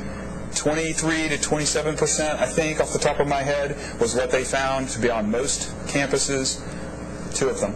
And I expect a laugh. We need to do more work there, probably, but for the most part, 25% seems to be a good starting number that we might adjust later. We have found some documentation that people have written about saying 25% is a good number. We appreciate the fact that every one of your campuses is a little bit different, and 25%, it just isn't going to fit everybody. But again, as we get more data in on it, if we see that there's a material change to create a floating infrastructure ratio, then we can entertain that at the 3-year snapshot. But right now, we don't have any data on that whatsoever because you don't report your infrastructure percentages to us. The last sweeping change that we've made to the calculation that's fairly important is we are creating a cost for both the general academics and a different cost for the HRIs. Today, we only calculate $1 value to apply to the formula. It's based on the general academic projects only. All the HRIs are excluded. The working group felt it valuable to create a separate rate for the HRIs. There was a little bit of an increase for that, and it does seem to represent the deferred maintenance that they report. Another thing that we did do, we were including other type projects. When you submit a project application to us here at the coordinating board and place it in the other category, we were including that when we built the base rate. That wasn't considered to be representative of what it's going to cost for you to replace your E&G space specifically. So we have taken those projects off, and now we're using classroom and class lab projects only to calculate that base rate. Finally, we were using an RS means index to inflate projects to 1 year. We adopted the CPIU. This is for transparency. It's easy for everyone to go out online and pull down the CPIU table versus the RS means number. We had to buy that book every year. You as an institution, you can't predict that in any way of what that number is going to be, so it just makes it a little less transparent. Any questions on that quick overview? Okay, this is the calculation for the E&G value. We're simply going to add up all of your net assignable square footage E&G. We're going to multiply that by that dollar amount that we come up with the base rate, and then we're going to multiply that by 1.67. That would be the value. You could calculate the value of your campus E&G space, your building E&G space, or your room E&G space with knowing those two numbers. Got a fairly quick example on the bottom there. If you have an E&G space of $5,000, the base rate for the year was $300. Then you just multiply 5,000 times 300 times 1.67 to get $2.5 million. The goal here was to simplify this, but not remove its materiality. Any questions? Yes, David. You say by FICE code because you have all those agencies, don't you? Yes. That's an offline conversation that we can have. We're not concerned as long as, I think in your situation, along with everybody else's situation, the deferred maintenance matches what we're valuing. It's important. And I know in the past, the value of your agencies was excluded.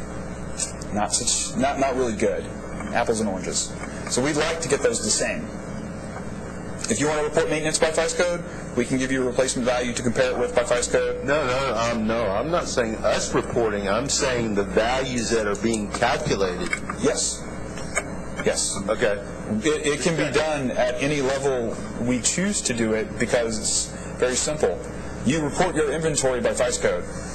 The value can be calculated by FICE code. Any other questions? On our report, we'll use it by FICE code because I think it's a little bit too detailed to show a standard by room and building number.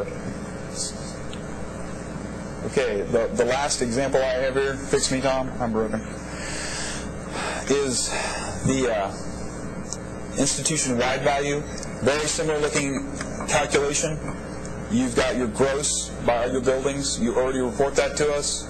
We aggregate that up. We multiply it by the same base rate we're using for the E&G space. And then we'll multiply that by 1.25 to allow for your infrastructure. That number there, along with the deferred maintenance that you're reporting in that report, should create the correct ratio for your institution-wide condition. Because you'll report your infrastructure projects along with every other building. We can take the sum of that deferred maintenance, divide it by this value, and get what is in the industry called an FCI, or Facilities Condition Index. Now, we're not calling ours a Facilities Condition Index for a very specific reason. It's not the same thing. And you can't walk to another state and take our DMI and compare it to their FCI, because we haven't done it exactly the same way. So in the future, when people say, why has it got a different name? It's a different thing. It's close, but not the same. Got another example there. It's just as simple, 9,000 square feet times $300 times 1.25. You would have an institution-wide value of $3.4 million or so. Questions on that one? This is going to be very material when we come back off the break and you're asking what we're doing with this number, because the value of the ratio that we get is fairly critical to the calculation of the replacement value. Man, that's boring.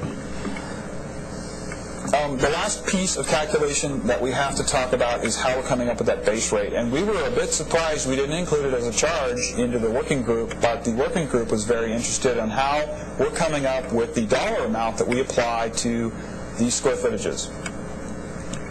We're not doing anything magic. This, unfortunately, is something that you as an institution do not have, because we use the latest 10 projects ordered by start year that were submitted to us that fit specific criteria.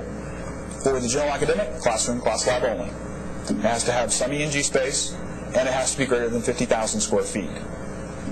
For the HRIs, same thing on the square footage, 50,000 and some E&G, but we're including all the project types for them. And the work group felt like that best fit what they were reporting to us. The dollars that they got for that made sense. Once we pick those 10 projects, we just simply do the math of averaging the adjusted average cost. The adjusted average cost per square foot, that includes what is very hard to read, all those different cost categories, which in the documentation we'll spell those out for you so you can see them, divided by the gross square foot of the project. So that gets you a cost per gross square foot. We just take that average, that cost per gross square foot, we adjust it for inflation, because obviously we're going back as many years as it takes to get these projects. Historically, it's never been more than 3 or 4 years. So we inflation adjust with the CPIU, and then we average those averages. Add them up and divide by 10. Nothing complicated. That gives us a dollar amount to apply to your square footage. What's that dollar amount? It's pretty important you realize. Is that dollar amount going to replace your building so it looks like the buildings at the University of Texas? Maybe. Will it look like the ones at UNT Dallas? Probably. It will not replace your building the way it looks today. What it will do is it will replace your building to look like the last 10 projects that were selected, the cost per gross square foot. So it's not a replacement value. It's not what it costs to replace your building. What it is what it costs to replace the functionality of your E&G space. And that has been a misnomer for quite some time, so we're kind of driving that home. It's not a replacement value. It's just a value for deferred maintenance. It's what it would cost to replace the functionality of that space. Say again, I'm sorry. You know, the funny thing is we don't have any classroom buildings out there per se, and we don't have any class lab buildings. Most of the buildings are mixed. I've only been on a couple of audits, but I haven't found that classroom building. So really, it's the cost to replace a classroom and a class lab, which is different than an office, and it's different than all the other spaces you have in that building. The offices are E&G space, but we didn't include that cost. What about research buildings? Nope. We didn't include research buildings in what we came up with that base rate for. So you might have a research building that has E&G space in it, and it might be much, much, much more expensive to replace that building, but that cost will not be represented here. And there is no way to be simple and do what you're kind of alluding to there. So we want to keep it somewhat simple so that we don't have to hire a whole bunch of people to do this, and in the same terms still keep it material. And we kind of did look at some of those projects, and we did come up with a variety of different base rates for the different building types. It didn't work out. It wasn't pretty. The work group wasn't a fan of it. So we stuck with these 2 base rates to apply, and they really do just cost out what it costs to replace a lab or a classroom. Now, of course, the projects that you send to us have research space in them, and they have office space, and they have all that mixture of space. So the idea there is that that mixture is consistent somewhat. Is it true? No. I wouldn't say the mixture of space in any one of your buildings is identical to any one of the others. So we haven't come up with a perfect solution, but I do think that it's a workable one.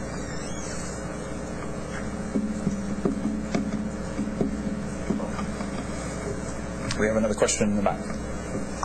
So on replacement value, you're calculating the cost to replace the E&G space, and then you're calculating the cost of the infrastructure. So you add those together, and that's your total replacement value. Is that correct?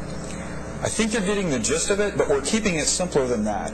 Instead of trying to calculate out the replacement value for the E&G space and then the replacement value for everything else, we're calculating the E&G space, and then we're just getting you a number that includes the E&G space and everything else, and infrastructure. So the two numbers are a subset of each other. The institution-wide replacement value wouldn't be added to the E&G space. The E&G space is a part of that number. So if I give you a $5 million institution-wide number and a $2 million E&G number, $3 million of this is non-E&G, and $2 million of it is E&G. And it's just an option, but we really don't need the non-E&G number. We're not going to use it for anything. We're going to use the total number, and we're going to use the E&G number. Does that make sense? Sorry. I guess it makes sense. I just still don't quite understand. I wish your example would have used the same 5,000 square feet, 5,000 times 300 times 1.25. What is that number? So the 5,000 number, and I know it's a very small campus, but that would be your campus-wide gross square footage. It would have buildings that have both E&G and non-E&G in it. So that's a gross number. Okay, all right. So that's getting your total replacement value then? That's not your total example? It's your total value, your total DMI value. But yes, that would be your, if I had to replace this campus today, this is what we would value that deferred maintenance at. Okay. Sorry, I know that's probably not the best explanation. It is formally referred to, yes. Go ahead, Lillian. Mine's kind of related. What two numbers are you dividing up to come up so that you can make the assessment as to what the index is in your example? Because Good that's question. not on there. The example that you're looking at here isn't the ratio of deferred maintenance to value. It is just the base rate value of cost per square foot. In our standard, when we get to that next slide, your deferred maintenance dollar total will be, for E&G total, will be looked at compared to your E&G value. Okay? I'm surprised that no one's answered the question yet, but in the presentation of the report, we didn't show you how we would get to your E&G deferred maintenance, because we haven't asked you to put that on a separate line, and we're asking for everything together. It's probably not also the perfect approach, but I think administratively it should be somewhat correct. We're going to simply gross up your E&G space reported per building, divide it by your total gross. We can get the percentage in any given building of E&G space using that ratio of grossed up E&G space to total gross. Is that going to always be correct? No. You're going to have lots of projects out there that only apply to the non-E&G portions of a building. You're going to have projects that apply only to the E&G spaces. The alternative is to have you do the report twice. The materiality of that and the value, I don't see it. Do you really want to report it twice? One for E&G and one for everything? We looked at it, we thought about it, we don't see it. We think we can derive it from those ratios fair enough to get you a reasonable number. Will there be situations where you'll have bad ratios because you got a lot of auxiliary space associated with an E&G building? Yes, those will be topics of conversation. When that comes up, we can deal with it. Again, we don't have any data to proof this out on, so we are going blind. And this is a big sweeping change. But it answers some of the questions we're getting asked, and it takes care of the apples to oranges problem that was addressed. What do you mean you don't have any data? We have no institution that has provided us maintenance numbers that fit into that report. And we are calling for that. If someone has it, if they have their prior year maintenance data, dollars that they can provide us, that would be extremely helpful. But so far, our request to get that information, no one's been able to give it because it doesn't fit these definitions and are not able to change it to make it fit. So we could use that information. On the choosing the last 10 projects, yes. What if those projects are skewed by being similar in type? And perhaps for example, if the last 10 projects were maybe a housing, several housing projects or something like that were, stick frame construction, versus classroom. The creators of the base rate calculation that we're using 10 years ago, they were very astute to that. And I can't remember whether you were on that work group or not, Virgil, but because we're picking 50,000 square feet, we're picking a building type that's not cheap. It's not real expensive. We're not building a high-rise, but we're not building a residential housing quality building there either. It's big enough. We don't include any of the residential halls. We immediately exclude all the projects that aren't submitted to us with a facility type of classroom or class lab. So those aren't going to necessarily be all classrooms in that building, but I think it does a pretty good job of dealing with the concern that you're bringing up. Is this a fair representation of what it's truly going to cost to replace that function? So it seems to work. When you look at the numbers, it seems to fit. Will there be an opportunity to argue that rate? You mean annually as we go forward? Yes. No, I don't think so. That would be an interesting input, but I think that in the just sheer scheme of things, every institution would have their own buy and own preference to how much it costs to replace their space. We're never going to come up with a dollar amount that's equal and fair for everyone. We've got to come up with something that's reasonable. Yes? You might want to mention too that when we did the work group, we did check out the different sizes of the buildings and did also do them by the type, and it didn't make a substantial difference. Right. Yeah, I think it's also important to remember, we're looking at these things in the aggregate. Now, anytime you do that, you're going to have, you've got the spectrum and the curve. You're going to have some of those buildings that are going to be more expensive, certainly. And you're going to have some of those buildings that are going to be less expensive. Okay? But we're looking at it in the aggregated number. And when we looked at the aggregated numbers, the numbers worked. And that's how we're going to use the data, is on that value. Okay, is in the aggregate. When we get into the deferred maintenance index and the banding, that's using the overall value. So again, in any campus, in any state, in anything, there's going to be that spectrum of values. And there will be those that are far more expensive than the base rate. And there will be those that are far less expensive than the base rate. This is just a summary representation of all the projects, statewide. Okay, does anybody want to take a break? I know you all want to go back home, but I think 10 minutes, we'll all come back at 10:45, and we'll talk about what you're really interested in, which is how we apply this to a standard. Thank you.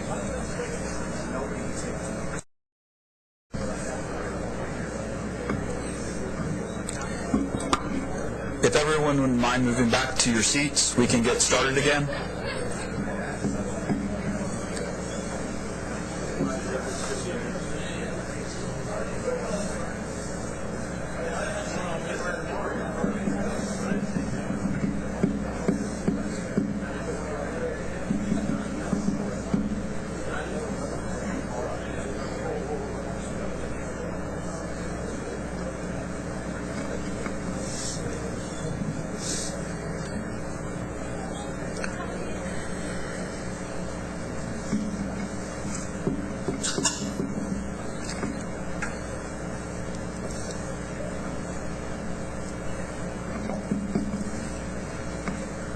We are never going to report over standard. I've heard that several times. I'm sorry. That's a shame. This whole piece right here is somewhat inaccurate when you start to deal with higher levels that recategorize what you consider to be maintenance items, because there's a potential that you might be above the standard threshold. We have no way that I know of to deal with that other than tell you what the definitions are so that you can pull them out and say, this does fit that definition. One of the things we've done to try and curtail the mystique that no one should report above 5% deferred maintenance is to eliminate the number. But you work with very intelligent people, and it doesn't matter whether you put a name on it or number or a letter, they're still going to have the stigma. Reporting above standard doesn't mean your project won't be approved. It doesn't mean your institution's going to be closed. It doesn't mean that your funding's going to go up. But you will never be able to get funding for something that you don't ask for funding for.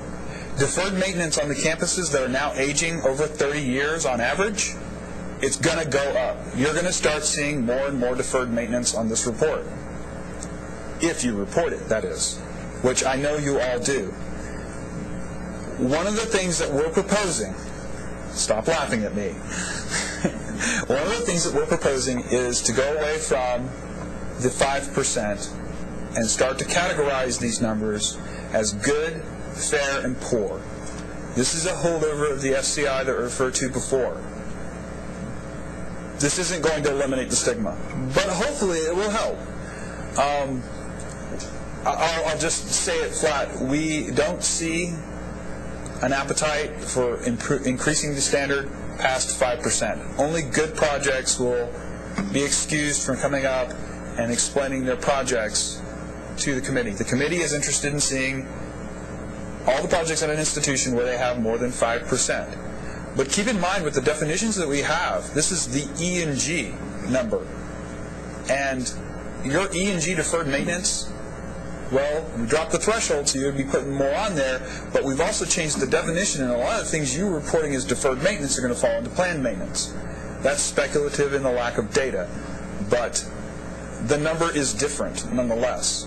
So if you come out to be fair, we're going to ask for you to give us a plan of action when you report to us. And unlike the previous schema, we'll probably be collecting this report after you give us your inventory. We'll need to know what your buildings are and your gross square foot, so we really can't collect this data without it. That all being said, you'll be able to see where you are when you calculate and report. It'll be right there. I mean, you're going to know what your inventory is. We'll be able to give you a base rate. That's not a problem. If you want to game the system, we really have no safeguard against that. But gaming that system isn't always the result you think it is. In tight budget times, they're not going to give you money. If you report that you don't have any deferred maintenance, a legislature may say, well, they're managing with what they got. Let's cut them and see if they can continue to manage. It's a philosophy, and it's one that I've already heard listening to the hearings that are going on now with the Efficiencies Committee and some other things. So the line that would be drawn would be between good and fair. You'd give us a plan of action, and you would be requested, or you would not meet standard if your buildings, if your institution E&G value, deferred maintenance to value, was fair or poor. And now that I've said that, I'm going to dive off the stage and invite Tom up. Or at least we're going to collaborate. Yeah, come on up. Who's got the first question? Well, let me touch on something real quick. First of all, we have projects that come through that do not meet standards in one thing or another, fairly routinely. May not meet the cost per square foot standard. It's no different than this 5%. You may not meet the sewer space usage efficiency standard. It's no different than this. May not meet a variety of any one of the standards or combination. But these projects still, based on their merit and based on the plan of action submitted, receive coordinating board approval. So if anyone is saying that we're not going to report above the 5% so we can get our projects approved, that's not why. There might be an intra-institutional reason why you're not doing it. I can live with that. But please, it has nothing to do with us. The number's the number. Projects still get approved. It requires you to do a plan of action, which isn't a dissertation. It's a reasonable explanation of how you plan to take action to mitigate this occurrence. That's simple. So if the reason for gaming, if it is going to occur, and I trust it won't, I think everybody here is professional and understands what's going on. But if it's because you can't get a project approved, that is absolutely not the case. Because we have had institutions, in this case with the 5%, who exceeded the 5% in the last year, get approval for projects. We had projects just Tuesday that were approved that didn't meet standards. The question was asked. You can go back and go to the hearing and said, well, it shows that they don't meet the standard on, say, Sue. And then our staff has provided Susan with the background of that, so yes, and they've submitted a satisfactory plan of action in order to mitigate this. Fair enough. So if there's a reason for gaming the system, and you're saying that's it, that's not it. I would request that look at the real reason why you're doing it. If it's intra-institutional, fine. But please don't look at it as far as being this, because that's not it.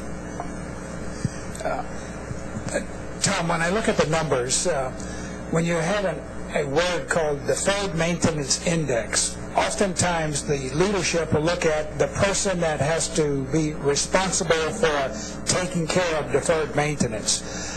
I have always told my leadership that this is not a function of the work quality, ability, or willingness of your maintenance folks. It's really a function of funding available to perform the task. And so, to me, these grades then are really not a deferred maintenance posture. It's a funding posture at a university level. If the numbers were accurate, and if we all reported what we should be reporting, I would venture a guess that everybody is going to be 10 to 20% of what is on the report that you're not doing. And so, to me, I don't know how you reword this, but when you have those raw words up there, it can be easily misconstrued by leadership unfamiliar with this process and look at maintenance chief, facilities guy, why are we at 7%? You're not doing your job. And it takes a long explanation to go back to, if I had the money, I either had my own personnel to perform it or I could contract it out. So it's really, to me, and it always has been, a question of funding provided and not a report card on your maintenance folks. I think that's very interesting. That's an excellent point, which is largely a part of the driver of why we are asking for funded and unfunded, because it allows us to be able to see that and to make that. Now, this assessment would stand as is, but right now, if you look at our deferred maintenance report, we publish it annually. The staff, the folks do a great job on it. What does it really yield us in terms of information? Not a whole lot. We get a list, real cool, got some cool looking graphs in there, awesome. We've got, a list of some projects, super, but it doesn't really tell us anything. It doesn't provide us that level, which you're getting to is the why that underlines. So there's this number that is X percent. The next question is why. Before I was saying intra-institutional, there's a lot of reasons why, but we can at least get a start on whether it's funding issue. And look, now that's a discussion that has to go on in the institution. We can't come down and arbitrate that discussion between the facilities maintenance folks and the executive administration. I'm not sure you wanted us to invite us into that conversation, and I'm really sure we do not want to be invited into that conversation. So, Virgil, please. Well, what about, are we stuck with that terminology as an index? Could it be characterized as a need or an assessment or something other than that? Because I was thinking about the same thing. When you just see the raw words, therein lies the hammer that always comes back to really starts a vicious circle of why people don't want to give all the information. And really it begs the question that if all the numbers are given, truth in advertising, so to speak, are the state legislators really interested in trying to come up with a number that needs to be put out there, to eliminate deferred maintenance? Exactly. That's where all of this is driven, and I think the frustration overall, I can tell you, from our institutions is that we sort of feel like we get run down just trying to cross the street. Well, I think so. If it's a term of whether we call it a facilities needs index or something along this, certainly that's definitely a possibility, and I would entertain that, and I think everyone would. I think in terms of the other, whether the numbers that you look at that are funded out of the legislature in terms of facilities are huge. huge sums of money. So until you can balance that off of a realistic assessment of what's needed, they look like that's got to be enough to take. It does. It seems huge. But when you start looking at this, really the size of the effort that's needed, then it starts to balance out a little bit. And it starts to really be understood. Because right now, to be honest, we don't have a clear picture. We don't. We can look at what's done nationally in terms of these, and the definition that you see were pulled from work done by SHIO for APA, and from those, the facilities condition index, of course, that's used all over. Everything from the 25% upgrade, that's out of Kaiser's work, and it's been replicated in others and validated by our internal study. And we can do that. But the reality is, as of today, we don't have the picture that we need to have. So when we're asked the question, what are the deferred maintenance needs in the state of Texas? Do you think if we gave the aggregate number of what's currently reported as deferred maintenance, and anyone, whether it's the legislature or Daddy Warbucks, says, okay, fine, here it is. Now, spend it and everything will be perfect from now on. That amount. Of course it's not going to be enough. We know that. For a lot of reasons. One, the threshold is one, because there's a whole litany of projects that could fall below that. Two, we probably are not getting all the deferred maintenance reported. So, it's how do we break through that line? That's the real wall. Part of it's perception, and we hear it over and over. If we go over 5%, we can't get a project approved. I'm telling you right now, broadcast, I hope it's getting to the aliens on the planet, whatever, that is simply, like the SUE, like other standards, would require a plan of action. It is not an eliminating standard. Okay? And now, again, that's why I go back to, and Larry essentially said it, is that internal discussion that goes on in the institution. We can't, if we could put that number at 1%, we could put it at 50%. That's not going to make that discussion go away. So we still have to be able to provide both the information and be that both a consumer and a producer, a consumer of the data and a producer of the information, to be able to inform the decision-making process. Because again, as you look at the numbers, and if you look at the appropriations bill and how much is spent on infrastructure support funding, then you look at HEAF dollars, how much comes out of OFF, and you're like, wow, that's a lot of money. That's got to be more than enough. So, good. Next subject. Maybe it is, maybe it isn't. There's no way for us to say yes or no. So again, but in direct answer to that, if it makes it more clear, if it facilitates the exchange of the information by changing that name, we can call it the Albatross of the Year. Whatever.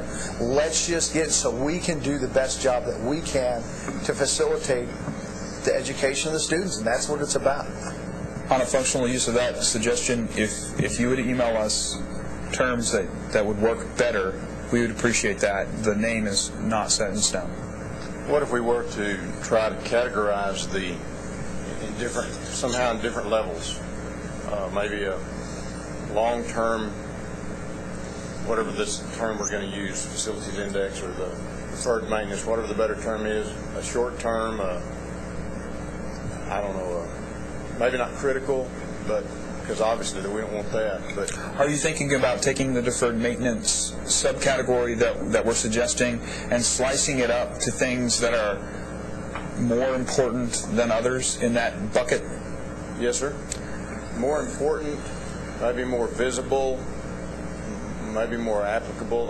There's so many different things to look at, and obviously it would be different based on your institution and the mission of that particular institution. Whether it's a research institution, and if we did it that way, maybe it would be a little easier to swallow for administration to perhaps identify it. That would definitely be an internal number that you would use. I don't know that there would be an appetite for that number on this side, and I would actually balk at creating any more detail to that report. I think we would need to just go back to the project level if we added any more complexity to the report that we're asking for, but we can certainly consider and entertain breaking it up some more. There have to be more questions.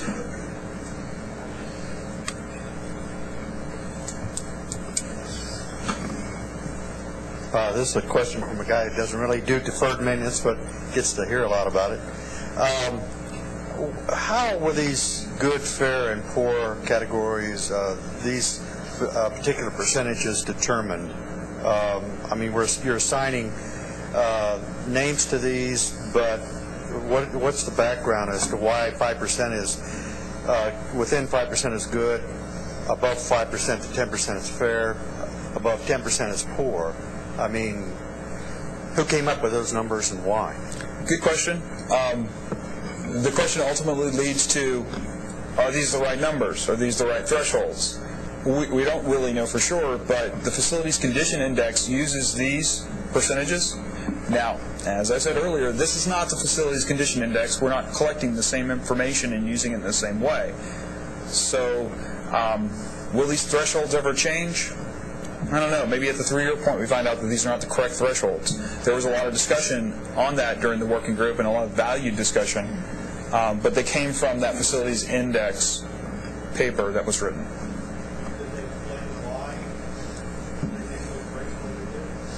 I don't know that I internalized that if they did. Go ahead, Tom. Yeah, the work, and we can certainly provide the volume. In fact, the work group, I know who was on Bill, it was about 200 pages of total background information and the background documentation of where these numbers came from. And they're from a fairly exhaustive study done by Kaiser did some work in it, and then there were others for APA that did some work that said, you know what, these are pretty good thresholds. We presented these to the work group, and they looked at it, and in the end pretty much said, yeah, the thresholds are good. It's just, you know, which one do we want to have, of course, be that cutoff line. And but there is research and data that back it up in the studies, and certainly I don't want to go into the great depth at this juncture, both time and effort. James, sir. Can I ask a question? And if it's one I missed, I apologize. How are you going to calculate this percentage? Do you add up the expenditure, all the points that you're collecting in this report, all the expenditures from the previous year, the current year, the unbudgeted and the projected? You add all those up, and does that become the numerator over the value? No. The only category that will be included in this measure is the budgeted current year, and the only subcategory is the deferred maintenance, which critical deferred maintenance is a subset of deferred maintenance. So when you report to us your deferred maintenance, that would be both your non-critical and critical combined together. If that makes sense. So you'd use that deferred maintenance column as your numerator, and of course your value as the denominator.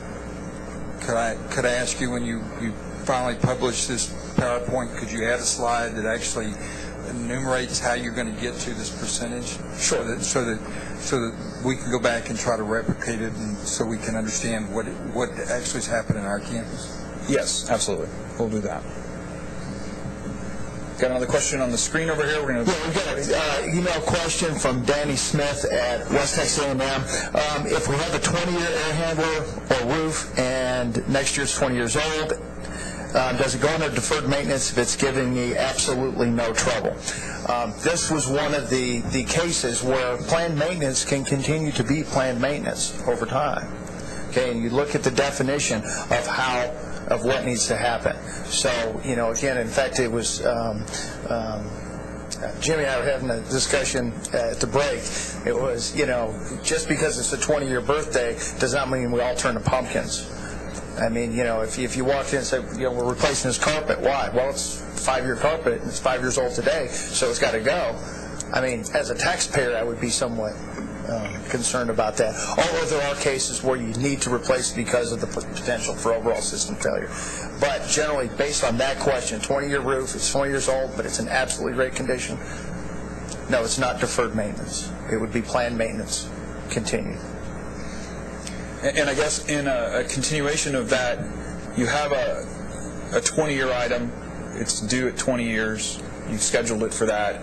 It's in your projected for the 4 years, and then it rolls into your current year. You go out and you look at it. It's working.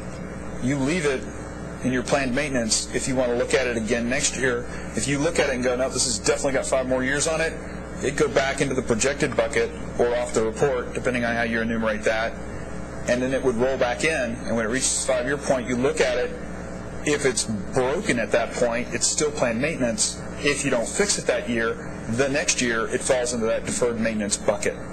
So there's definitely a progression. Things are on that report always before they're deferred maintenance. It's either planned maintenance first or it's in some other bucket, but there's really no way to spontaneously create deferred maintenance items to show up on that report. There is a place to put them because of that 1-year lag. There's a question in the back. So what are you going to do with all the rest of the information you're gathering on this form? That's really very good. The reason that we've added these extra categories, they're predictors. Like I just said, planned maintenance items, it should be planned maintenance before it's deferred maintenance. I can't think of the example where it's not. We can see your deferred maintenance coming to some extent. We can see your facilities adaptation so that we know that when your facilities adaptation evaporates and your deferred maintenance spikes, you somehow had to spend your maintenance money on facilities adaptation. These kind of cursors exist for people who want to figure out what happened. As Larry was saying, when you start to try to explain this report gives you the detail to go, now wait a minute, I know my deferred maintenance is 12%, but last year it was 3%, and if I hadn't spent all my money, you see here in the facilities adaptation expenditure column on facilities adaptation, I would have had the money to take care of this maintenance and it wouldn't be deferred. So this isn't a battle against you as the person who has to manage maintenance. It's a tool for you to use to explain your deferred maintenance.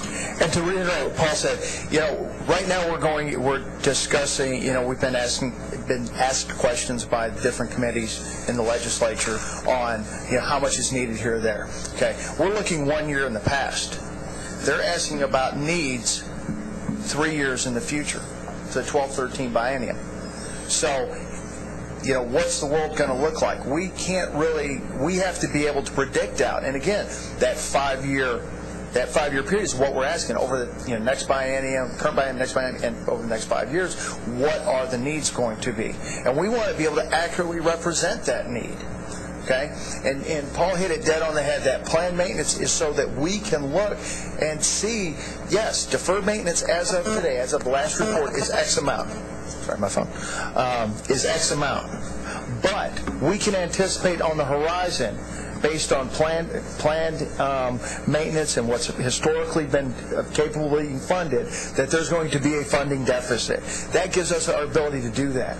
That's why there isn't, if your planned maintenance is 10% or if you spent X amount out of this, you're not going to meet the standard. That doesn't enter into it. But it arms us with the information to ask the question as they arise and to be able to predict so that funding can, if there's funding available and it's going to be allocated, it's going to be allocated in a timely fashion.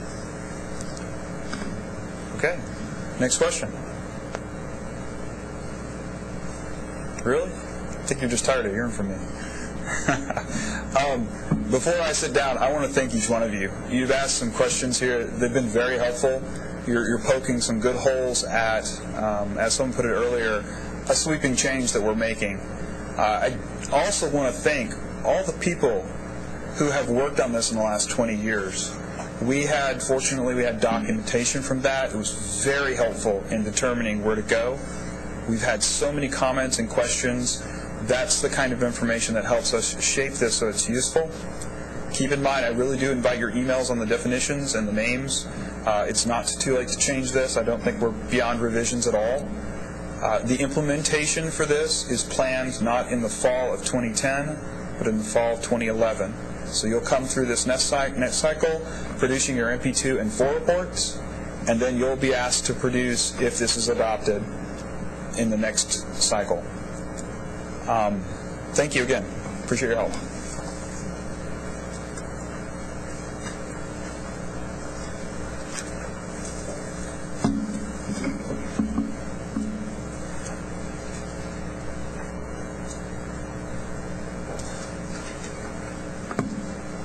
Okay, we're going to go through this very quickly. One of the things that we've talked about doing is first of all, is explaining the space model to make sure that we all understand it. But another one, coming this fall, we're going to embark on a very robust effort to look at the space model. The fact is that this is a great model that's been used for a lot of years. But like any other model, it needs to be revisited. The coefficients need to be revisited, the actual structure. Again, in our spirit of ensuring that whatever we do is easily or reasonably replicatable, this one's probably pretty close, but it still requires a significant administrative overhead transaction costs to replicate this model so you can see it. Plus, very few people truly understand what the model says and how the model is used, and we'd like to take this opportunity to talk about that. I'm going to go very quickly so that we can make sure that we hit on the project approval process and that we can hit on the PRT also in a manner to be able to get you both informed and on your way. So I'm going to go through fairly quickly, and we'll entertain whatever questions at whatever length you need. First of all, the uses that we have of the space projection model. We use it in project approvals in use for surplus or deficit. Okay, we take the model. Now it's important to remember there's the model and then there's the inventory. And with one exception, and that's health-related clinical space, the two are independently arrived at. Then they're compared to determine a surplus or a deficit of space. Now, again, this is one of these things that's used on the aggregate. Is it perfect? No, but nothing is. Can you use update? And as I said, we're going to plan to do that.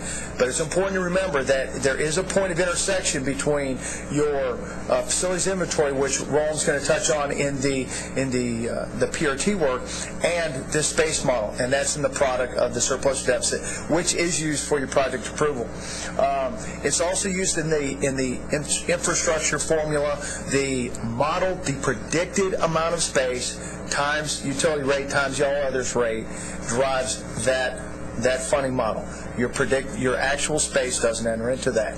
And in terms of higher education or HEAP assistance fund or HEAP allocation, that is one of the factors, space need, which accounts for plus or minus 25%. It's part of 50% of the overall calculation.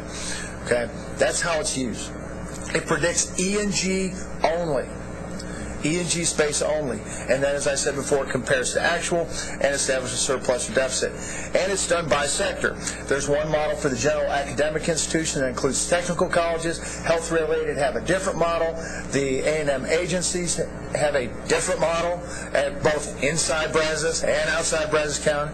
And then, of course, the community colleges are not included in this model.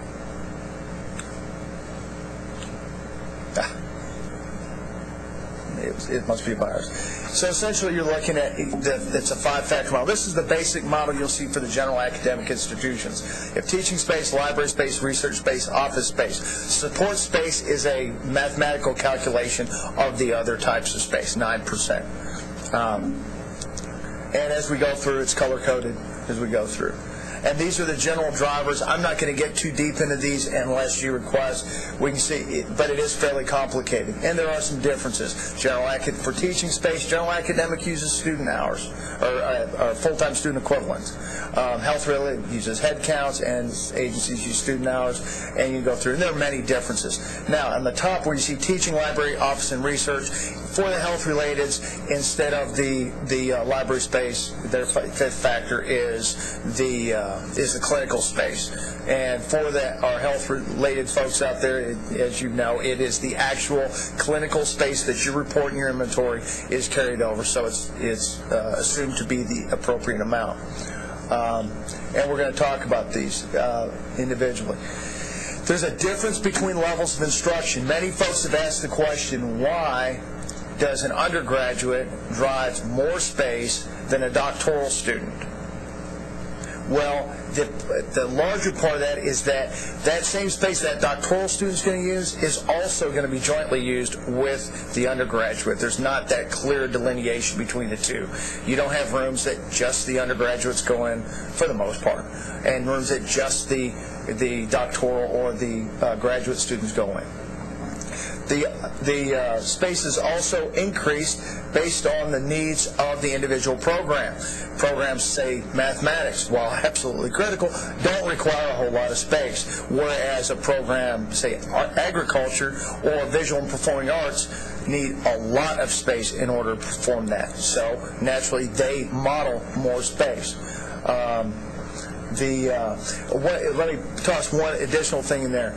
To take the model as we produce it and to apply it to your institution at the departmental level is not without hazard. This is good for aggregate numbers. Now, you may have folks, as they look into this and come up and say, wait a minute, everybody gets a 120 square foot office. Or better yet, they'll come and say, everybody gets I'm a staff member, I should have a 170 square foot office. No. That's on the aggregate. Now, generally, the vice president, president, provost will get a slightly larger office than the graduate assistant in, name a college. Okay? Normally, that's the case.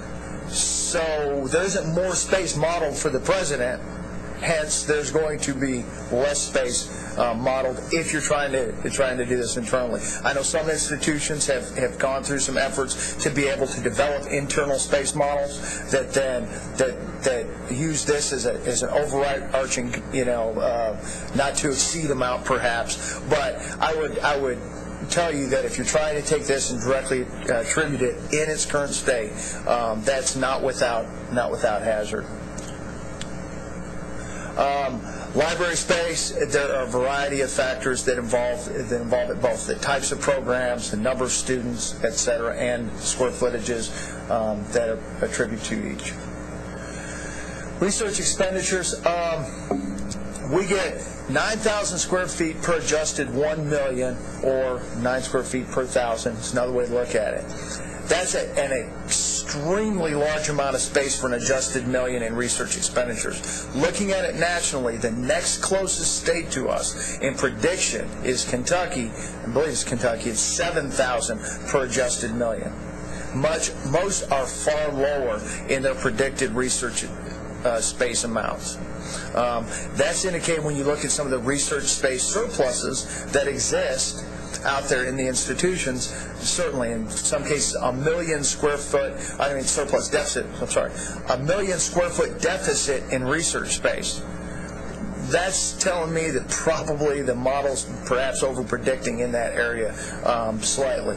Or if you don't have enough 3 square feet. Now, anytime you see it produced in two different ways, where, like in the research space, it's either done by your research expenditures or by your full-time student equivalents, we will calculate it both ways, and we will model the amount of square feet that's greater or that benefits the institution the most. And in terms of office space, 3,500 square feet per adjusted million, or per full-time faculty equivalent, 496 per. In the model, you look at it, we look at the number of square feet, the number of full-time faculty reported. We give a factor of, for the general academics, of 1.8 staff per faculty. For the health relateds, we use the reported ratios, faculty to staff, and then calculate it based on a 190 for faculty, 170 for staff. And then the support space is an additional 9%. Now that's the quick down flashbang. In fact, I don't even think there's nothing else like this. That's the fast way of going through it. We know it needs update. There are models out there. CEFP has some great information in terms of some more contemporary numbers. They publish a report each year or every other year that shows some model amounts based on room type. Some of the preliminary work we're doing, we're having to really delve back into the archives to see where did that coefficient come from. We know that as we look at institutions, it's the larger institutions always generally have a fairly large deficit, while the smaller institutions almost always will be bouncing off of a surplus. Now, the way the rule reads that if you have a surplus, it requires a plan of action. If the project you are presenting or proposing creates a surplus, it requires a plan of action. Now, that doesn't mean that doesn't mean the project will be disapproved by that merit, nor it will be approved by that merit. It's merely a vehicle by which to convey why the circumstance occurs and what actions will be taken. So, at that point, I'll entertain any of your questions that you have in the space model. Yes, Spencer. Yeah, Tom, is there any movement to look at online hours and how that affects the model, and are you allocating square foot for that? And the question is the influence of the online credit hours and the model. Currently, we're pulling those in and modeling the space. It's one of the things we have met with the Distance Education Advisory Council, talking to them. Essentially, the question I posed to them was, when you take a class from the normal traditional environment classroom and put it online, what influence does that have on your facilities? There are some that would say, well, and I've seen it written in the different trade journals that say, every time you put a class online, you save a classroom. Well, maybe. That sounds real enticing, but I don't know that. But one of the things they came back with and surprising was, yes, you save space in the classrooms, but you need more space for students to collaborate. So it actually increases library space. Now, it's important to remember what the operational measure is. What we're looking at is square feet.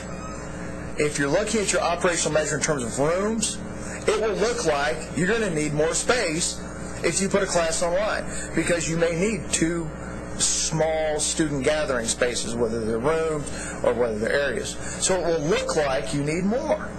But in actuality, you may trade a 2,000 square foot classroom for 200 square foot meeting spaces, 680 meeting areas or assembly, or it could be in libraries also.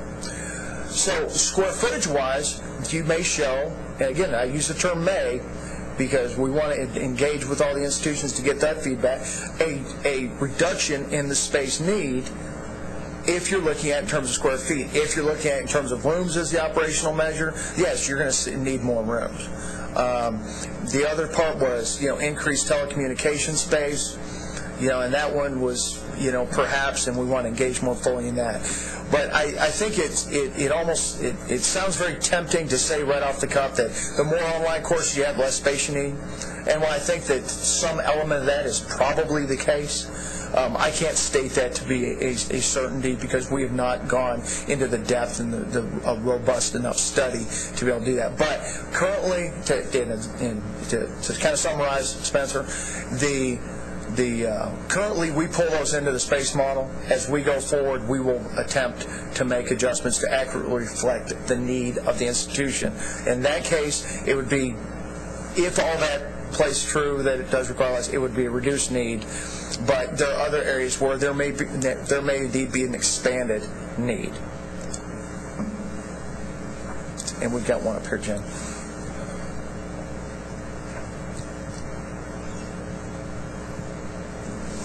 Go ahead, please. Well, I would hope that consideration would be taken for those institutions that are in a transitional period from traditional university to research institution.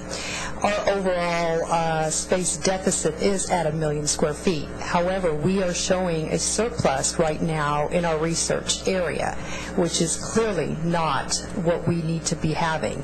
The numbers almost need to be swapped. So I would hope that there'd be some type of explanation or an opportunity for an explanation for those institutions that are trying to merge over to a full-fledged research institution. And the question, when you have institutions that are transitioning from a category of emerging research or a doctoral institution to a category, that's going to somehow, that will alter their array. And most certainly. I had it explained to me once, many years ago, that research space is an investment. It's the one kind of space that is truly an investment. It's very difficult to attract research when you don't have a place to do it. We're going to put you in the lawn, honest engine, we're going to build a building as soon as we get some money, no problem. Well, that's hardly the case. And we see institutions responding by building facilities with a significant amount of shelf space in them to respond as the need arises, to maintain that flexibility to do that. And certainly appreciate that. Although we have the 5 factors, we do very little one factor to the other and looking at research space because of a variety of reasons. In some cases, the room, the designation of putting the actual space in a given category, I think is very simple, but I think it doesn't accurately represent. I use research space as an example. The only space that our current model attributes to being research space, actual space attributed to being research space, is 250, which is research lab, and 255 research lab service. Well, we all know that research takes place and things have to happen in a lot more than just there are offices, there are meeting rooms, there are a variety of other spaces that involve a given research project. So one of the ways that preliminary was looked at is in terms of the functional category code of research. We've got those codes for research. There should be no reason why we can't attribute it that way. That would give a more accurate picture of what is actually being researched. That also puts an impetus on the institution to stay very up to date on their inventory and not just saying, going to, Professor Turcotte who's out there and they're doing research. They're looking into things, but whether it's sponsored and externally funded research or whether it's their kind of research. In fact, the folks that were on the facilities inventory manual update a few years ago, that was one of the points of discussion of is there a category to put that other kind of research? And certainly there is now, and it's designated in the manual. And so that will be the other. So that's really a two-sided thing. One is getting it appropriately attributed by factor, but two, making sure that what's being put in at the institutional level truly reflects what the existing research endeavor is occupying and using. Sometimes those percentages could be 5% because a meeting room and tracking and following that down. It will also help as your A21 indirect cost recovery. Having those numbers ahead of time definitely facilitates that proposal to OMB and for those. So doing that on the front end, and I know some institutions have embarked on a very robust effort to track that on through the process, and it's absolutely essential. Chris. Tom, this is more comment, kind of goes back to Spencer on the online stuff. As we see an increase in demand for online courses, the faculty still have a tendency, they want their students to come on campus in a room, in a classroom to take their test. So now where I've got these students off campus and I've got my space, my facilities inventory working out, well now here's a peak. At the end of during finals, I have to come up with additional rooms, and they may have to be equipped with computers, so it's not necessarily I can put them in a meeting room for one-time use. I got to come up with a classroom for these students. So I've got a spike in demand that we have to fill, but that's going to slam us for the rest of the year on our facilities inventory. So it's more comment than a question. I'm not sure how we're going to work around that. Well, the easy answer is, that sounds like a personal problem, get over it. No, honestly. No, but and that was one of the areas we've looked at is, there are those testing demands. The idea is, I think, again, we talked about deferred maintenance, and, if either everything's perfect or it's deferred maintenance, and there are many flavors that go in there. It's the same thing when it comes to space, or online courses, is that every online student lives somewhere else and they never come to the campus. The fact is, a large part of the movement has been towards the blended. Monday is you meet in the classroom. Well, Monday and Wednesday and Friday is virtual. It just works out that way. wonderful world. But anyhow, and so there are those. So how do we attribute those? Well, certainly our current reporting methodology can account for that. And then there are spikes for testing. Well, I think that's kind of a twofold thing. One, it's can you test in areas that aren't designated as full-time classrooms, and there's a scheduling and a facilities management effort on the part of the campus, because we're talking about 2 events, about 4 events per year essentially, where you have those spikes where they get kind of nightmarish. Certainly, if you're just testing in a classroom and you've got those acute events that go on, I certainly wouldn't drive my annual facilities array or categorization based on 4 or 6 acute events throughout the year. But certainly that has an impact, and I think it's a balance between the management effort at your campus and in some cases is understanding that if you've got a 50% of your students are virtual, then that's going to be a fairly robust effort and require. One of the things when it comes, because a lot of it is discussion on virtual, we've done a preliminary study on that. The majority of the virtual students are upper-level undergraduate students. Second are your master's level undergraduate students. The slowest growth has been in your lower-level undergraduate students in the virtual courses. I think there's a lot of all the right reasons for that to occur. But again, if you look at where's your largest population, it comes back to unit of measure. How many heads, bodies are we talking here? I think you're going to see that your preponderance of effort is still going to be fairly high. If we measure it just on the number of classes, I think our operational measure would definitely be skewed. However, if we look at the full-time student equivalents, then we're going to be better off. That will account for a lot of those different measures. But again, if you're looking at that first statement, that statement I said earlier, which was if you put a class online, you save a classroom. Well, you put a class that has 4 people in it online, you're saving what? You're saving 4 chairs in a room that's already underused. Another point in that is we could look at is in our SUE, we've got a demand measure that compares the overall courses to your overall availability of rooms. Well, I mean, that might be the number you want to start spiking at and looking and see where's that. If you've got excess demand or slack resources within your demand function, you probably got some room to be able to throttle those in outside the normal period. So a lot of it's a facilities management effort, but certainly it's that those secondary and tertiary demands based on the virtual classroom is something that we will be very cautious of. And it's one of the most contemporary issues in the model right now. Any other questions? Cool. I got off easy, and we can get back on. Let's go ahead. It's 11:35. Well, I will pose it to the group. Do we want to continue on? Because we're kind of at that hour. Do we want to take a lunch break? If we do, I would recommend we take it now because we're in a good posture to do so. Or do we want to drive through and finish the whole thing out? Take a break and then just continue on through lunch.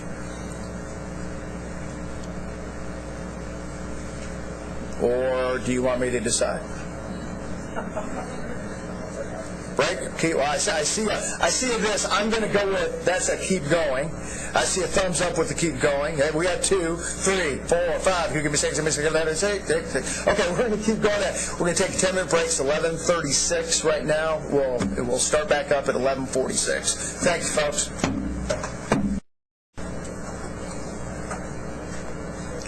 One of the functions that we do a great deal of is project review and recommendations to either the board or the different approval entities for given projects. I would like to preface by saying one thing. As projects are submitted, it's a very good idea first of all, remember, every project requires board approval. So plan on every project requiring board approval. Now, there are delegations of that in the rules where a lower, I don't say necessarily lower, but a different party can approve it. The Strategic Planning Committee can approve certain projects. The commissioner can, the assistant commissioner, etc. Now, it is a very good practice that as you embark on the process, kind of put in your head that it's going to be a board-level project. And then if it gets approved lower. Now, of course, we all know how it works, but one of the problems that comes forward is, say, wait, this, and we have to proceed off the premise that everything is a board-level approval, because that's what the statute says. Okay, that's what we start with. But institutions sometimes will come in and say, no, this is a commissioner-level project, so we can get it in one day. No, assume it's that on the start. Well, we try, and I think we do a great job of turning over projects very quickly. And we appreciate your support in that. But if you start with that premise, then anything is just, you know, a benefit there. Jeffrey's going to talk about one more thing, and that's the project deadlines. We appreciate the support of the institutions of hitting that deadline, because it isn't very important. So I'd like to introduce Jennifer Gonzalez. Most of you know who Jennifer is, because she does all the real work around here, and talk about the project approval process. Thank you. Okay, let me see if I can work this thing here. Okay, so the first slide I put up here was just kind of wanting to get you to know where to go to look at resources. We're doing this once a year, but there's changes sometimes more often than that. So it's always good to give you a reference on where to go to check for the latest and greatest. Paul kind of revamped our website here to make it easier for you to be able to find topics for certain categories of information. There's the link up there at the top of the page. However, that's too much to type out. So I was going to show you the other way to get here is to hover in the left-hand category over the Does this have a laser? No, that's not it. Did I mess it up? Okay. Okay. So right here. If you click on this, it'll bring out a sub-menu drop-down, and you'll be able to click on a whole bunch of categories. Deferred maintenance is one of them. Of course, the new stuff isn't in there yet, but we've got project applications, peer review team, a whole bunch of information if you click on here. So what I have right here is a project application, and just so you can go here to find a whole bunch of things, the deadlines, what standards you're being evaluated on, the different approval levels, the Board of Regents certification form, the plan of action form if you need it, and how we do the construction cost. It also has a link to ICPS, so you can get directly there from this site. And I want to also say at the beginning that this is kind of an update format, so we're assuming in this scenario that you're an audience that is already generally familiar with the project approval process. So if you are brand new, get with Roland and I afterwards, and we're meeting actually with someone tomorrow to go over some of the stuff. There's just too much to cover on project application approvals in 1 hour. But if you're brand new to the process, we'd like to get with you and help you with any questions that you have.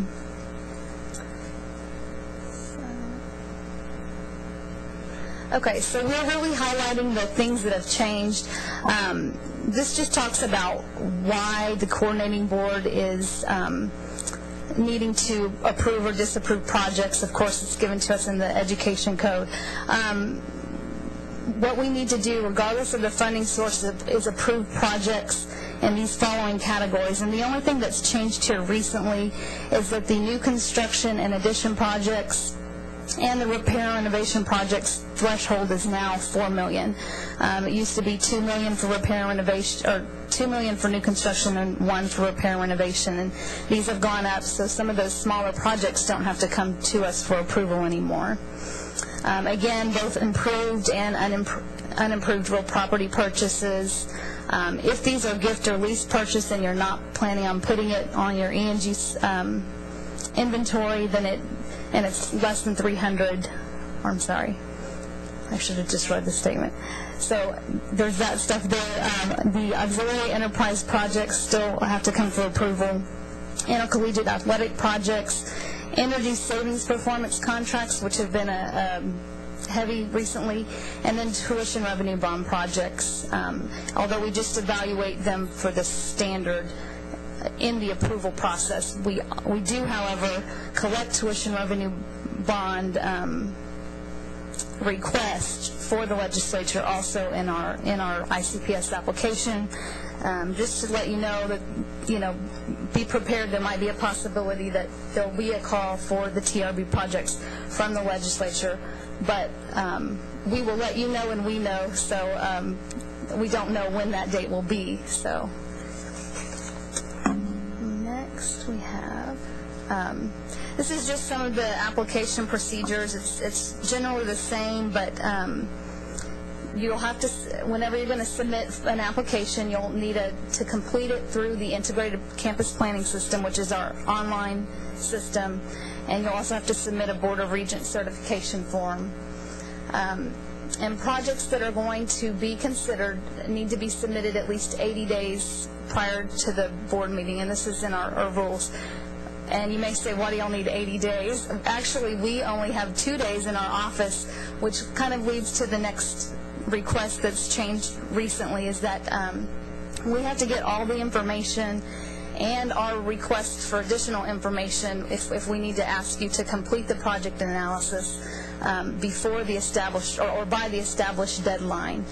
If they're incomplete, we're going to have to move them to the next board meeting. And this is because, like I said, literally we have 2 days.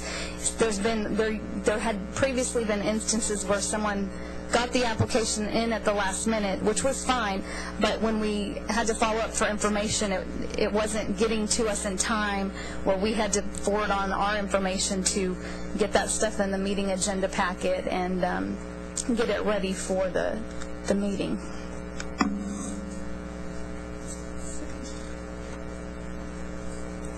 This is just talking about the approval authority and specifying that it's kind of like what Tom was touching on earlier. Always assume that it's going to go to the board. There's certain conditions to where it may not be required to go that way, but it's best to go ahead and submit by the deadline anyways, because you may, the institutional standards change annually, and so do in your project planning process, things changing. You may have a 50,000 square foot building change to a 40,000 square foot. Well, and that may change your cost standard, and here all of a sudden you've gone above in your cost standard, even in the planning process, and this all is gonna push this where it doesn't meet something, and then for some reason or another, it's gonna have to go to the committee. Because what this slide is saying is if it doesn't meet all the standards, it has to go to the committee. Even if dollar threshold wise, it would have originally been able to go to the assistant commissioner or commissioner. And then I just put some information there about to see which approval authority it can go to. You can find it there on our website. It's a big long list of different thresholds.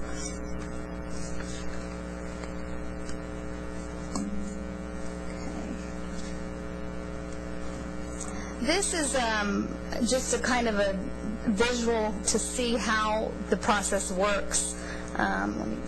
So at the top, you may not be able to read this in the back, but you submit your application, your Board of Regents certification, plan of action if needed, appraisals if needed. So all the information, it comes to the program director for analysis, and that's Roland, myself, and Paul.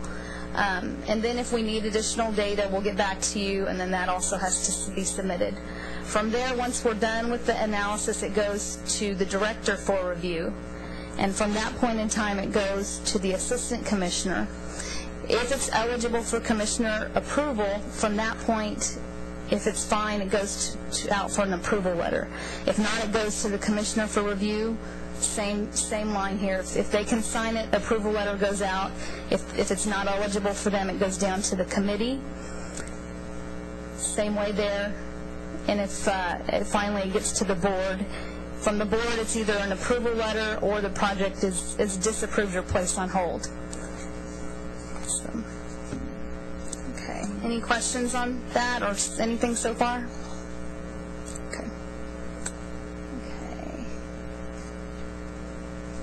This is fairly new. I think it's been in the process for about 2 years, but it's our consent calendar. And this is to help the meetings can get sometimes long, and they look at so much in those committee meetings that they created this consent calendar. And the staff will recommend that projects requiring committee or board approval be placed on the consent calendar if all the standards are met. The chair of the committee is the one that actually gets to determine that, though. And in addition, any committee member can remove a project up to 72 hours before the meeting if they want to ask questions on it. If the project is on the consent calendar, a presentation is not required to the committee. Board projects will not appear on the consent calendar of the committee, but they will be presented at the committee, and if the committee recommends approval, the project may be placed on the consent calendar for the board meeting. If a project is removed from the consent calendar, like in item 3, we just need to have an institutional representative be available either at the meeting or by phone for the questions that they need answered. So.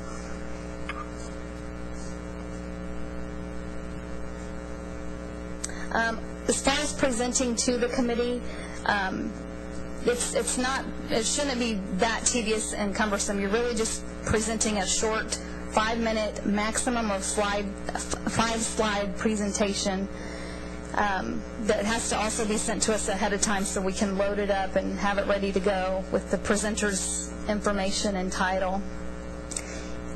Presentations, if they're too large to be emailed, can be sent in via the Move It website, which is there, and the username and password there as well.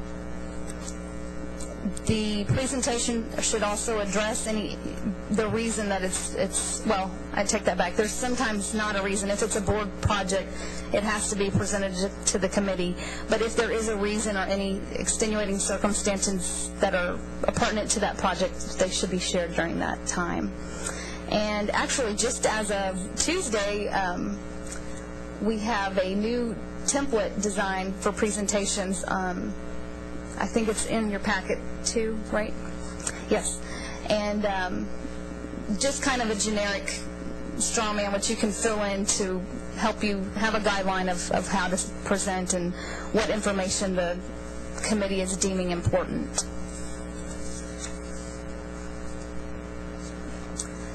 That is all I have in the written presentation, but I also, when I was sitting in the audience, thought of some notes as far as when you're filling out your project application, some of the fields that are important, especially since related to the conversations that we've been having this morning, and that is there's a field called the amount of critical or amount of deferred maintenance this project will address. A lot of times that comes in as 0, and it's actually there is usually a number there, and it's just not really filled out, so I have to go back and ask. So if it's a repair and renovation project, it's probable that it's addressing some deferred maintenance. Also with the categories, which we were talking about earlier with the other category, in your facility type, it's good to get that facility type accurate too, because that's used in several different areas. In the deferred maintenance, as Paul talked about earlier, when we determine the base rate, whether it's classified as a classroom or class lab, these all kind of shift, they frame what we use those costs for in different areas. And questions? I know I kind of just threw it all out there, but it is a lot of process. So I'm willing to help any of you individually if you have specific questions afterwards as well. Do we have any emails or anything?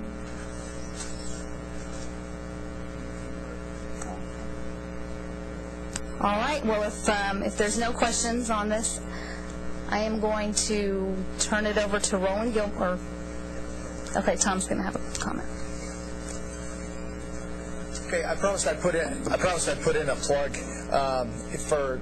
I think most of us are aware of the Texas College and University Facilities Officers group and putting on a conference each year, and that this year it will be October 6th, or actually, yeah, this year, October 6th through 8th. It'll be in beautiful Lubbock, Texas.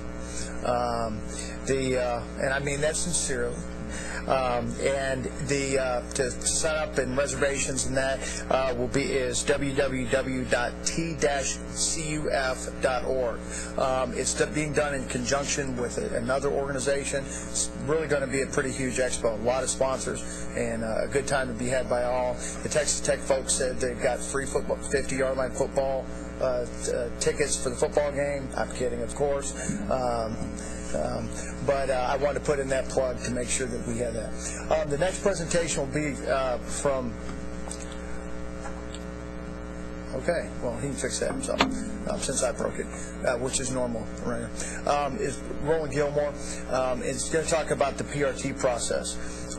We've standardized a lot of the things that we've been doing in terms of who's being assigned as the PRT lead or member, when they're assigned, and to make sure that we get the breadth. Plus, some of the room selection has changed. There's some forms that have been updated, and we're working, and it is at work in progress. We're taking information from the field all the time to make this better. We do have an update or a review coming up in, I think, next year. No, after 5 years, I'm sorry. After 5 years, and we'll be looking at it again. We want to make sure everybody gets through the system and is evaluated and reviewed prior to making any changes. So with that, I will leave it to Roland Gilmore.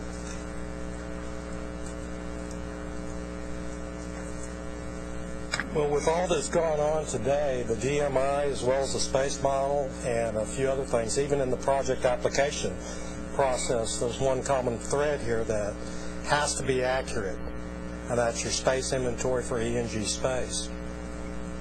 So there were two processes that I think back in the beginning when Debbie started with this, and that was one, to have it done from an outside perspective, hiring a consultant to come in and do these audits, or forming a PRT review team.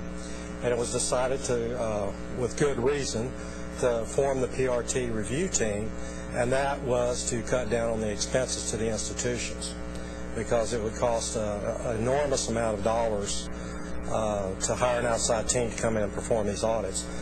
Plus, I think the PRT team or review has really done well, and I am really going to look for some of the feedback from you after this presentation is over with, especially for the folks that have actually served on the PRT teams, to review these institutions as well as the institutions being audited for their space.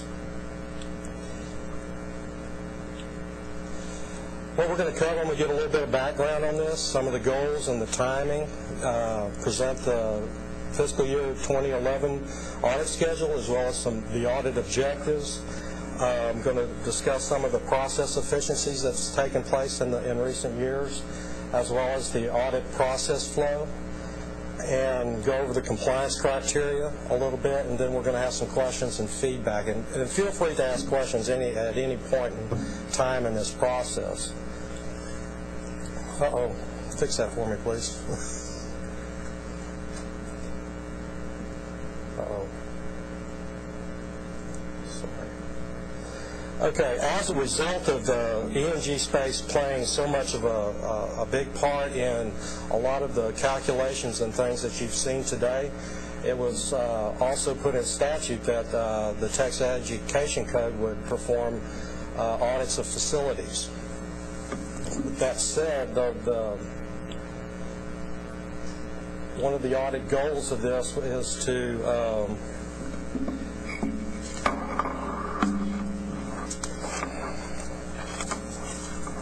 this presents a pretty large resource for the state of Texas as far as the facilities, and development of the physical plans to accommodate and project enrollments are critical components of the state's goal in closing the gaps. We also the main audit goal for this is to assess, verify, improve on the process by which this data is collected and reported for the Texas public colleges as well as the universities and some of the Texas State technical colleges as well. The audit timing is a 5-year cycle. We are currently in the third year of that cycle, or the second year of that cycle, which several of you have already been audited from a facility standpoint. This is the fiscal 2011 calendar, which all of the audit dates have been confirmed with the institutions as to when they will be audited, the date and the time. All of the PRT leads and all of the PRT members have been selected for these. On each one of these audits, a THECB representative will also attend. That will either be myself, Paul Turcotte, Jennifer, sometimes Tom will also perform one of these as well.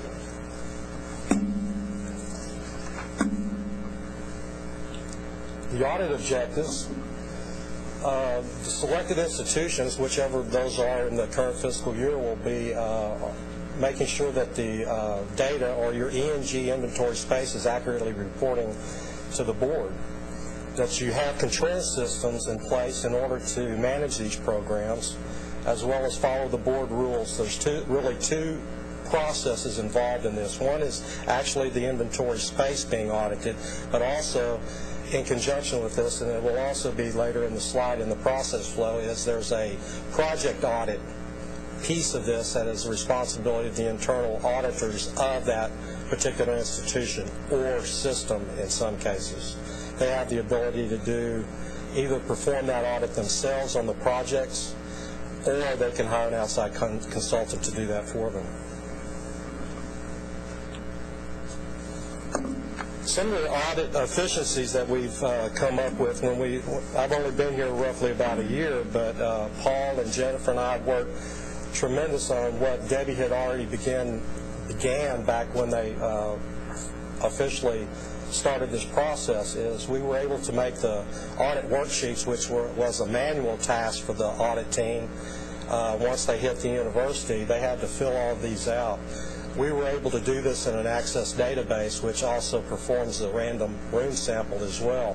It pre-populates these worksheets into a PDF form so that we can send it out to both the institutions as well as the team and have that available for them.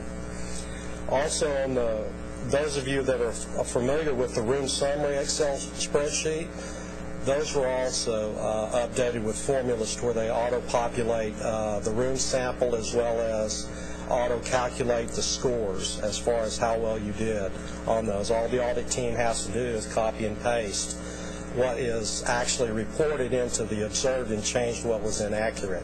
It would calculate those scores as well at the bottom of the sheet. We also introduced an audit agenda. This audit agenda contains several things.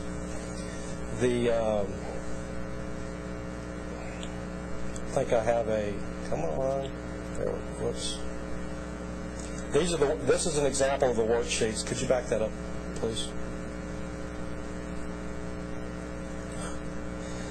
This top half populates all of the relevant information from the room summary sheet that the audit team will verify in the field. As you can see, you have a reported column. This is how it's reported to the THECB, and then you have an observed column. The audit team fills these out, takes it back to their audit room or the facility room that they're working out of, and populates the room summary. The bottom part of that sheet has a place for the PRT initials as well as any comments or notes that the team wants to make on it. It also has enough space down here to draw anything that if you happen to get into a weird room that you want to make some physical notes so you don't have to go back to that room, this is the place to do that. Also, what we found that some institutions provide the actual CAD drawing with the dimensions of the room that's going to be audited. Some institutions don't have this ability, some do, and we found where this ability exists, it makes it much more efficient. Plus the institutional contact, if they take these worksheets and put them in line to where the audit team is led right through at the most efficient route, it cuts down on time and effort that it takes to complete this. This is the room audit sheet. I know it's a lot of information on this sheet. I've cut it down as much as I possibly can, but it's just an example. And down below you can see where it will calculate the score of the audit itself, as well as each individual goal and what it's performed and what they score on that. This is no particular institution. It's just a blank form. So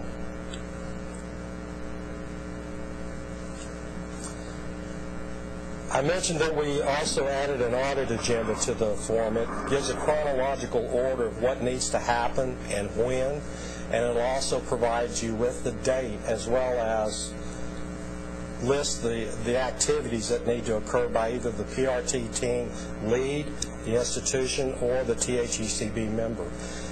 Every audit agenda will have something of this nature. It will list the team name, the institution, the title, the phone numbers, obviously all of the members, the institutional contact, the chief facilities officer, chief executive officer, or their designate.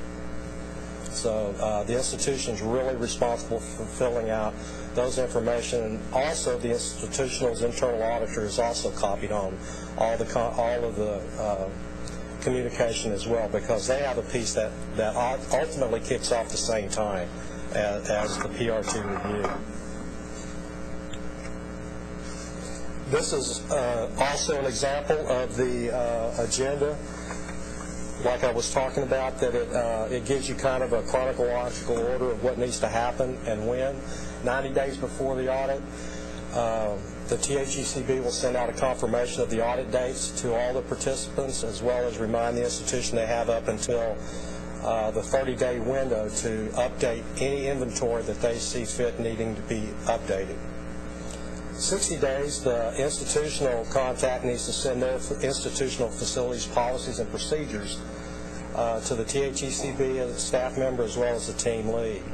And then once you hit the 30-day mark, you're not able to make any inventory adjustments up to that point. And at that point, that's when we will take the room sample, as well as confirmation of the institutional contacts, make sure that they've reviewed what they've input, make sure it's accurate, how they submitted it, and then we'll send all of this data to the PRT team to distribute to the institution as well as the rest of the members. This is kind of what the chronological order of what happens after the audit.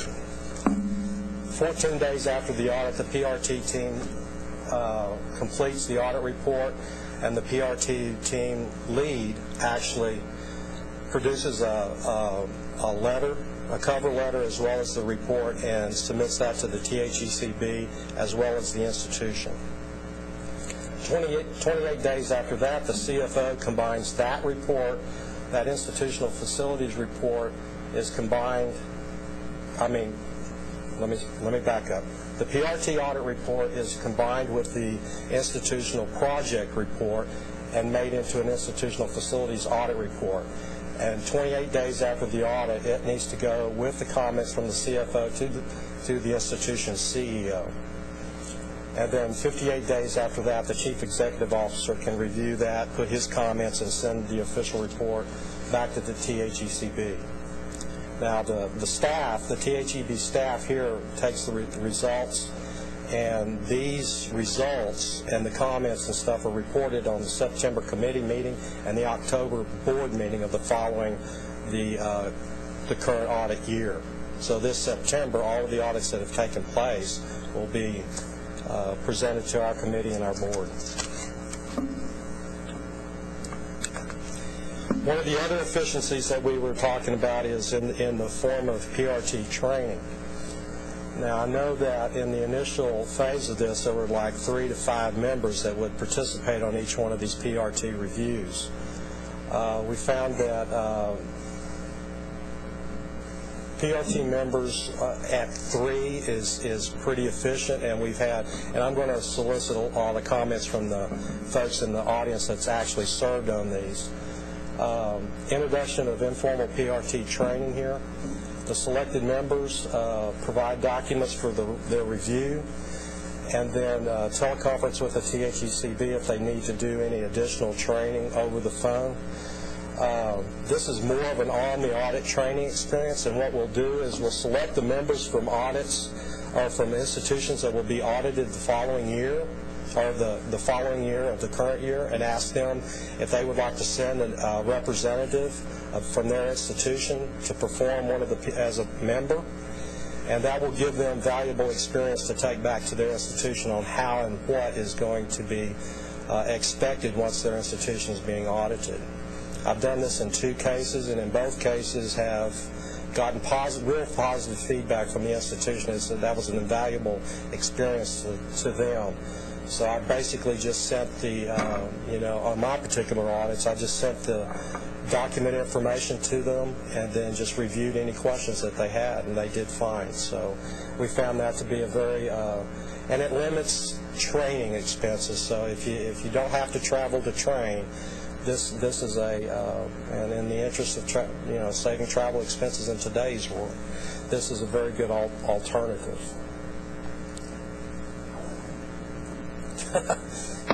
Up in the left-hand corner, you have the entire process. I didn't want to put it all on one sheet. It's kind of hard to read anyway. So the green represents the institutional E&G facilities audits, and then the red on the other side is the developmental projects audit, which is the institutional internal audit is responsible for. Again, it just reiterates what the 30 days prior to the audit, what happens. The sample is selected, and then once the PRT arrives on site, they perform the audit, and then the other 2 items down here, the PRT report to the Chief Facilities Officer, is due within 14 days of completion of the audit, as well as the development project audit report is also due to the CFO and the THECB 14 days after that initial audit. Then once those 2 items are taken and put together by the CFO and their comments are added, it's sent to the CFO for the response. Sorry, I got out of line. The CFO takes those 2 reports, combines them, and puts the responses together, and then they have to send that report to the CEO within 14 days as well. Then the CEO reviews it and submits the institutional facilities audit report 30 days after the CFO's report to the THECB staff. Now, it goes 2 places. One, it goes to that's really supposed to be the September THECB committee meeting, and then it can go to a compliance and remediation possibility.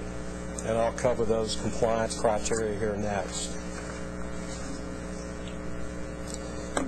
Those compliance criteria cover the following goals, A, B, F1. They're all in the agenda at length, which I can send to you, and it's also available on our website. There are 4 possible categories that you can get a minor deficiency: the room identifier, the space used, the room area, and the square foot variance, all of which the scores represent what technically is a minor deficiency in that area. Now, obviously, there's also major deficiencies that go along with that as well. Space use, room area, square footage, as well as reported inventory data as being reconcilable. Now, to get a... Sorry.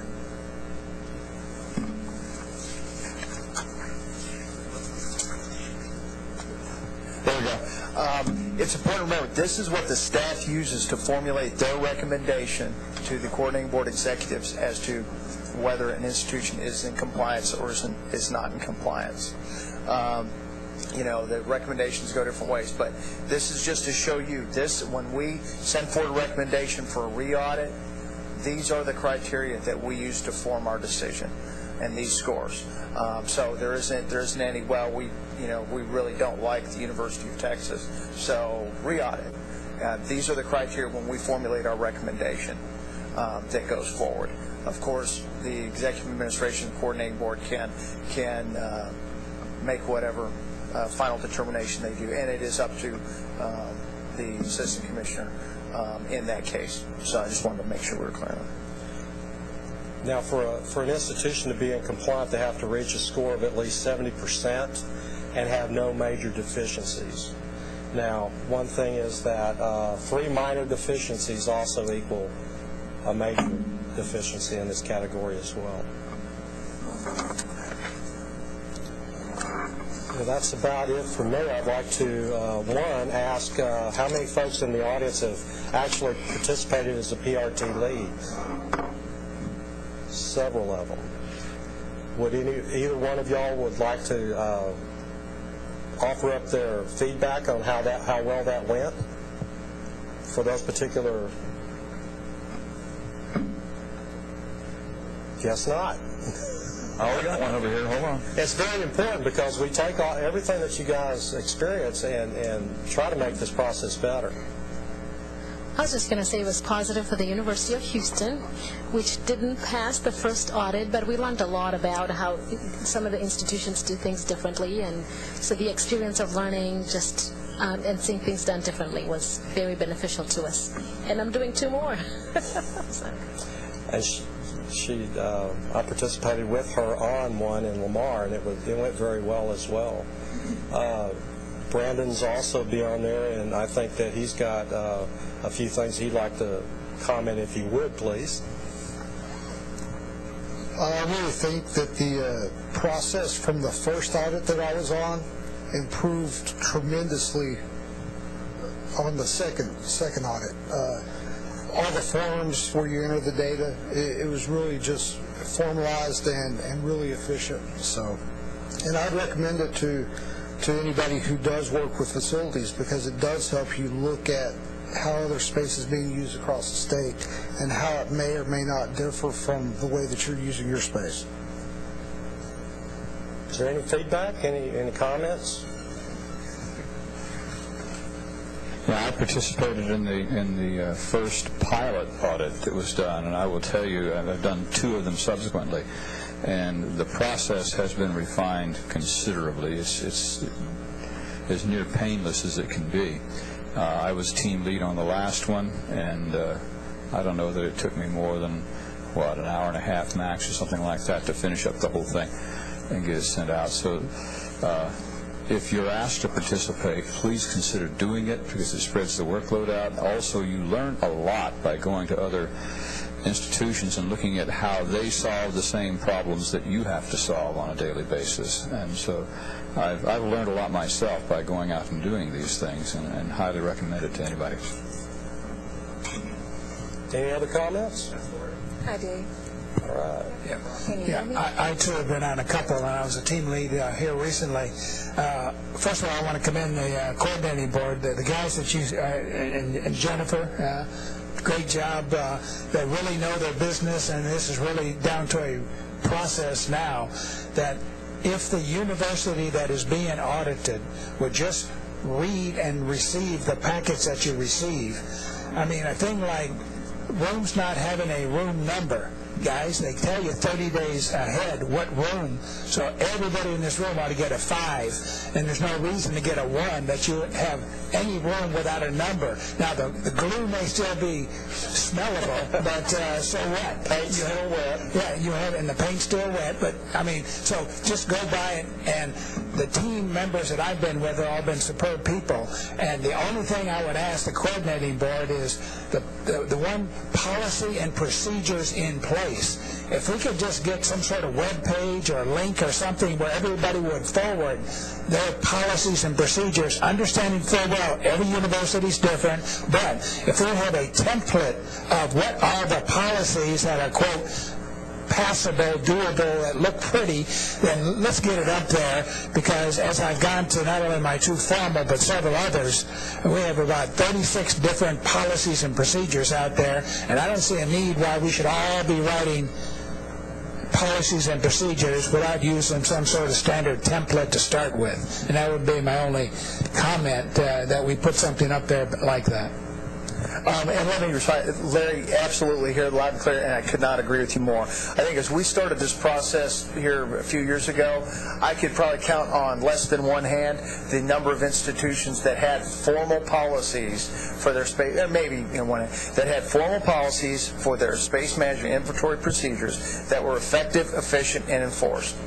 The fact is, the people that were doing it knew what they were doing, and it just wasn't integrated in most cases into the routine aspects. I always use the analogy that we have these cell phones, and we have these large systems by which to make sure that every minute of your cell phone use is appropriately recorded. Yet we've got space that's arguably $400 or $500 per square foot or $2,000 per ceiling tile, equivalent amount on the floor, and really not a real strong problem how to account for it. We say we need more, but we don't know if we need more. So what we've seen over time, and into that, is people have started to develop the processes, and they've started to refine them.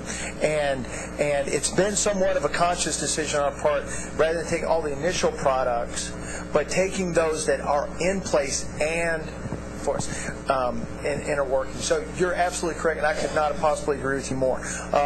In a lot of the cases, you laugh about smelling the glue and smelling the paint. We can smell the ink on the sheets, and that's okay. At this go-round, it being the first juncture of it, we understand, we get it. Next time around, well, we really wouldn't expect to smell the ink on them. We expect them to see evidence that they're being used. So again, absolutely, and as we get to those, we will definitely be putting them out as a best practice form or a template like we put out with the project application. And Veronica, you're next. I was just going to say that, I'm going to second all the comments that were just recently made, because you learn more. I served on one of the first audit teams, and it really helped me to learn what was expected from the coordinating board and what everyone was looking for. And the other thing you learn is, even though you have your procedures in place, because we were one of the first schools audited, we were kind of grasping at straws at what to put in there. It gives you ideas of what's needed and what's workable, what doesn't work, and I agree with the template thing, because that would give a university an idea who maybe has a plan that's not working or procedures that aren't working with a little more go about.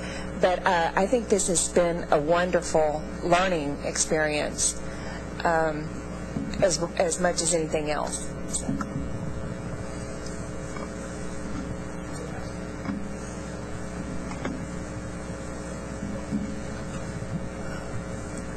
I just have a question. What are you looking for as far as validation is concerned with respect to split use and E&G and non-E&G?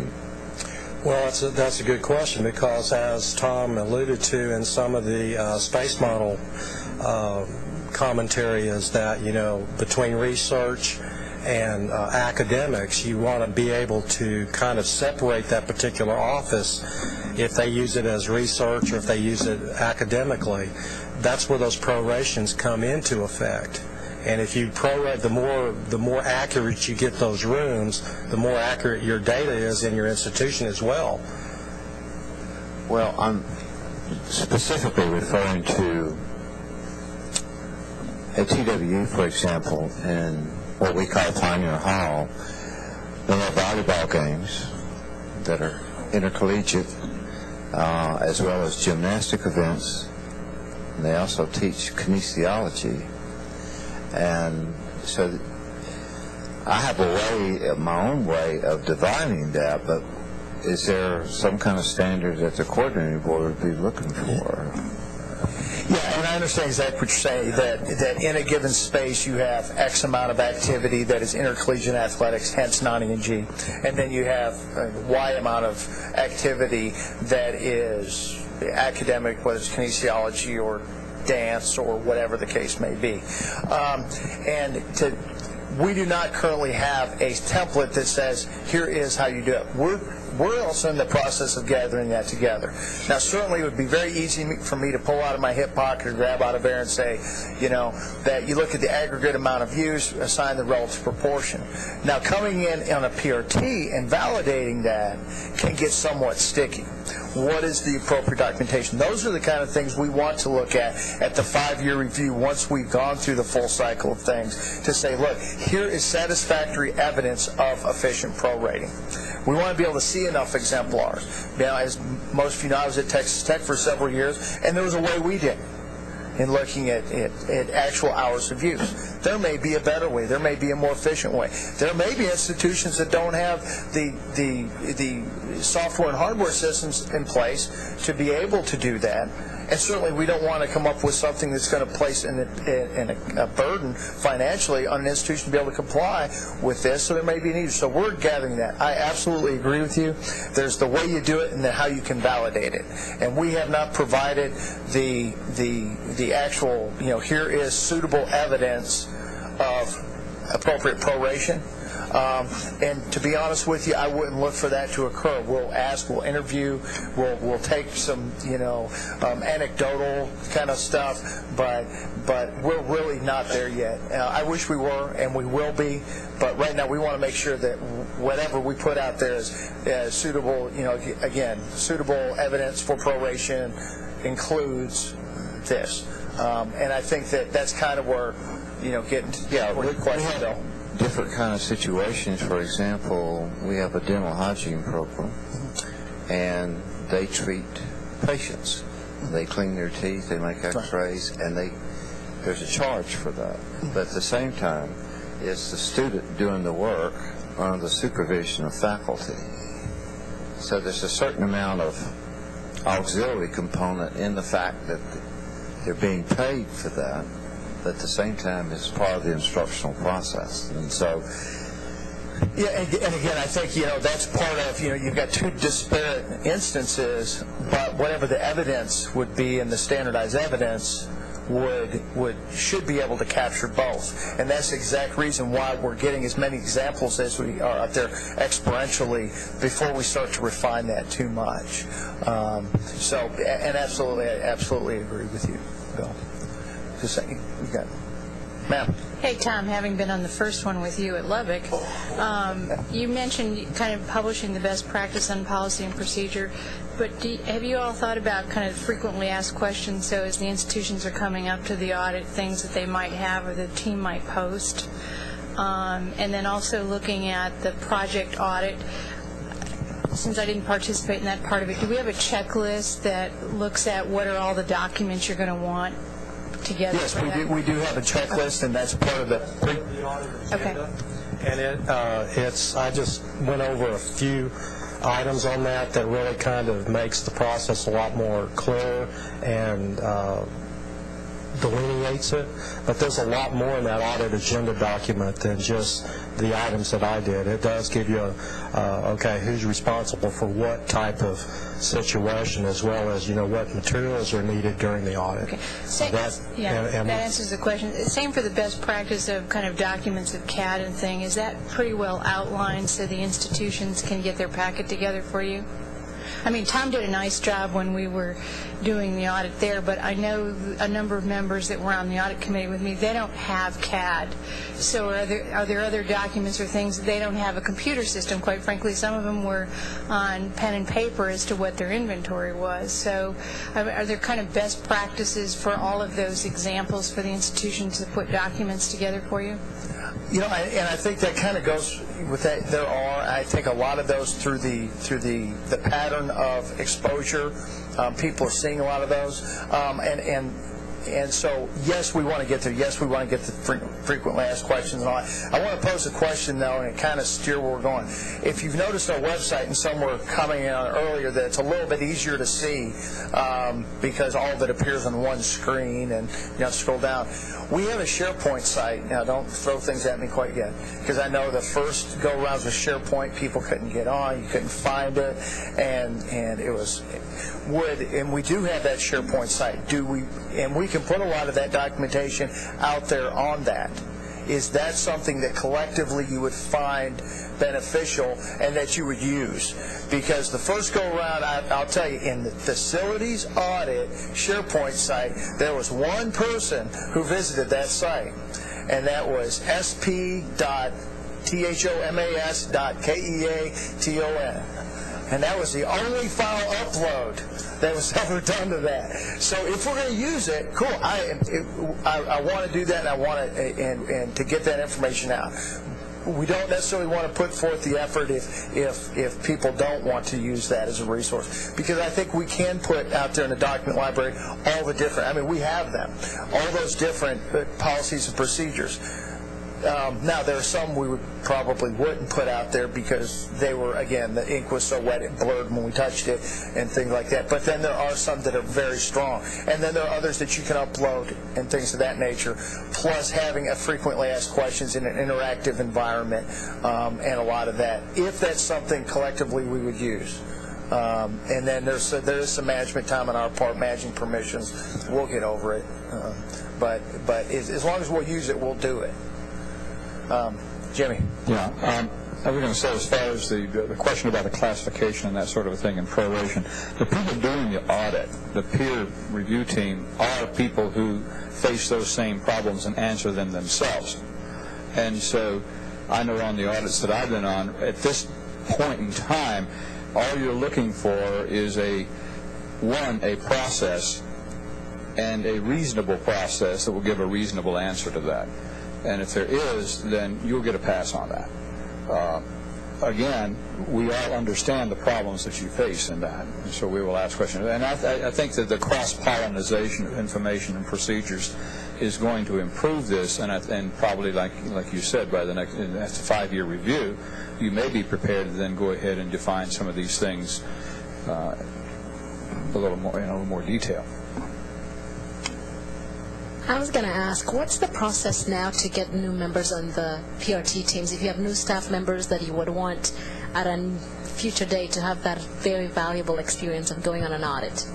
From your institution as opposed to instead of you, yes, you can make your check or money order made out to you. Of course, I'm kidding. Yes, yeah, at my email address. It's a nomination. When William makes contact with the institution, we have an institutional contact. If there's someone you would like to designate, you just convey that to us, and we will do that and spin that up. Certainly, we would not put them out as a PRT lead, but they would be out there as a team member. The only thing we ask is that they have a basic knowledge of either auditing processes or the facilities inventory. Any others? Okay. I think it's, let's take a quick break. The next thing we've got is open forum, and really we want to, if there are those individual issues that exist out there, we want to hear them. We'll take a 10-minute break. It's 12:43, make 12:53, and then after the open forum, and that will be it. Thank you.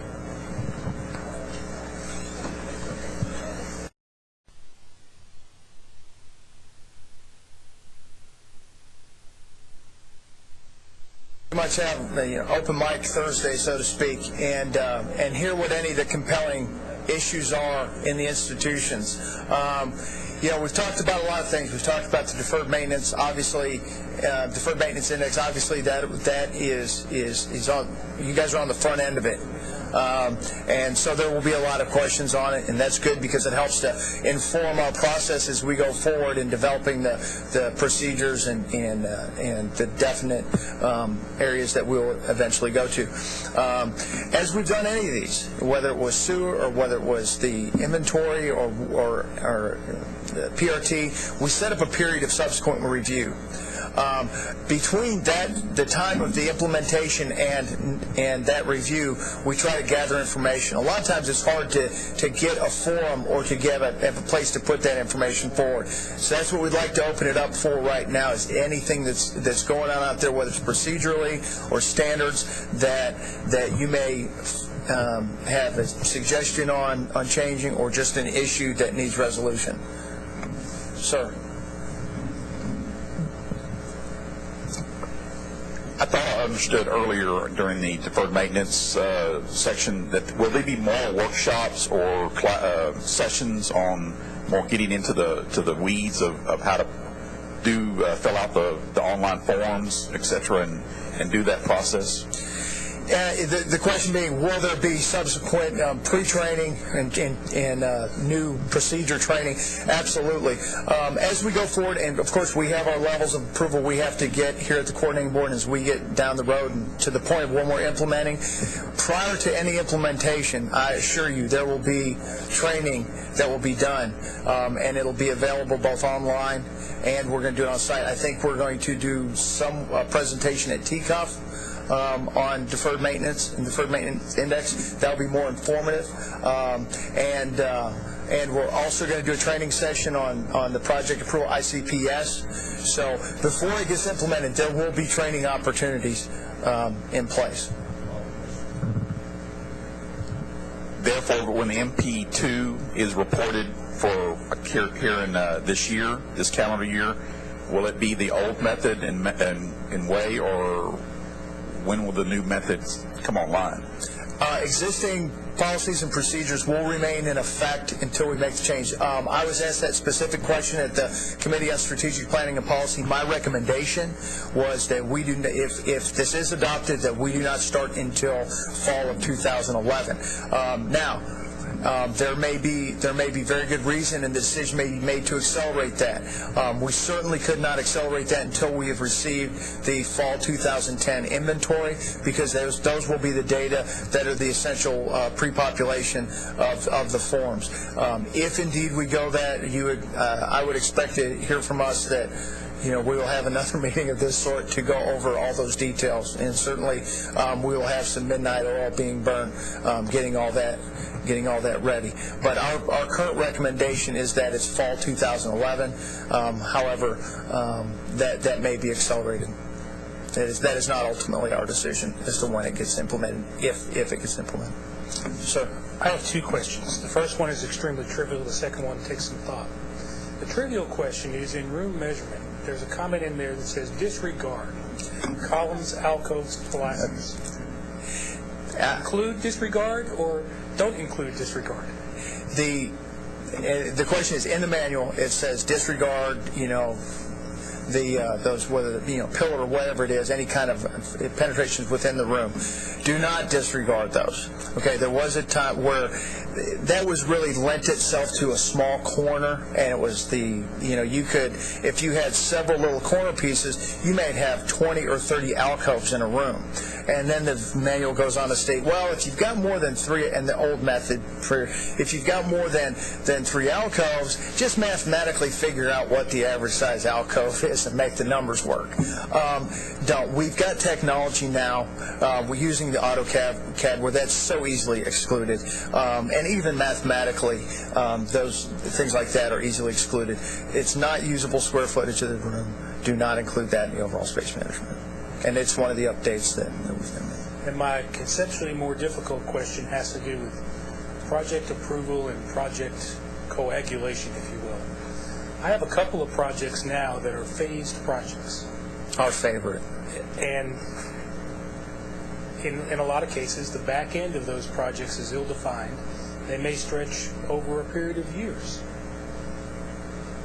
I can make a case looking at it one way for saying, all right, each one of these modules gets done as its own little project, and sooner or later we end up with a completed facility. I can also see the flip side where someone's going to come along and say, well, you did that expressly to avoid complying with the approval issues.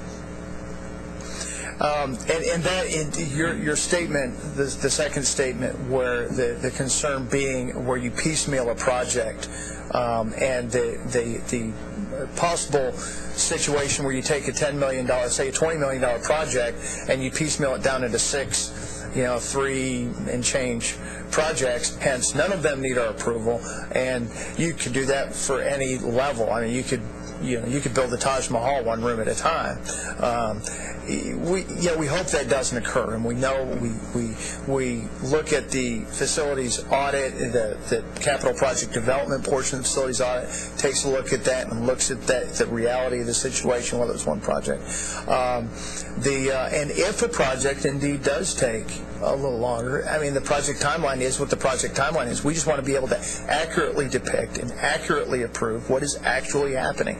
And sometimes projects do take longer than that clean, here's the start, here's the finish.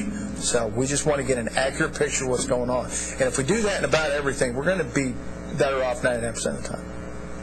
So, I mean, it's really, yes, the concern is if you look at those as being independent projects over time, the possibility that a project could be piecemealed out to avoid with the express purpose of avoiding.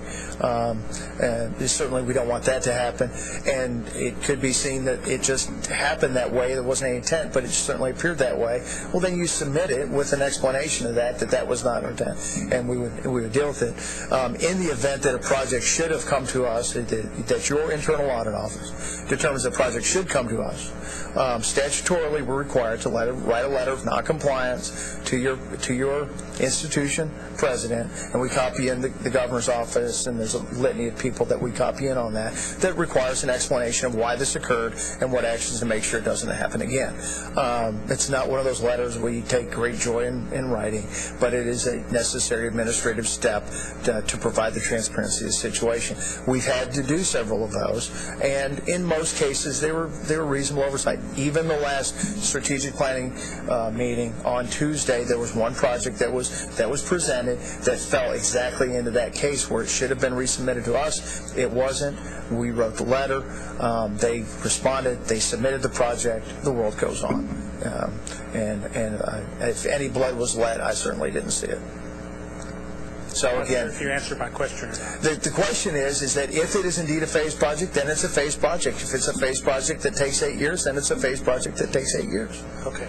So then you're going to want, and you will accept the fact that we may turn in a phased project that's going to take a number of years, and you want to be able to approve that, knowing that, hey, we have designs and drawings for phase 1, and phase 7 is nothing more than a concept.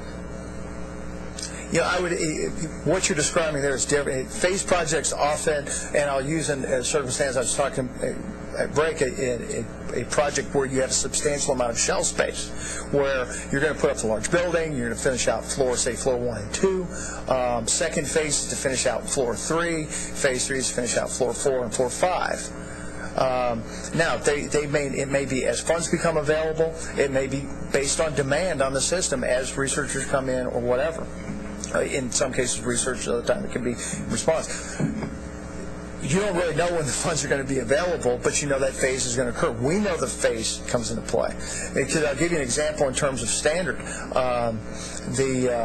You take a project and you're going to finish out 1/4 of the assignable square footage in that building, where your efficiency ratio is going to be horrid. 15%. Well, it's not going to meet standard with no explanation. We just like big hallways. We have lots of mechanical rooms or whatever. That's not the case. We want to be able to accurately portray what the circumstances are, and what we're approving is actually what you're doing. So again, if it is indeed a phased project. Now, you may be looking at differently. We can certainly talk offline on the merits of an individual project. And when those questions pop up, those are routinely handled by Jennifer and Roland, and certainly it comes to me periodically. But again, a lot of it is based on the individual case. So there's no one size fits all.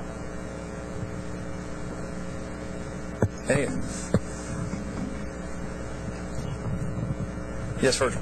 Maybe an odd way to ask the question, but I was going to go back and talk to some of our regional facility managers and so forth about the deferred maintenance index, and perhaps submit some other names to call it.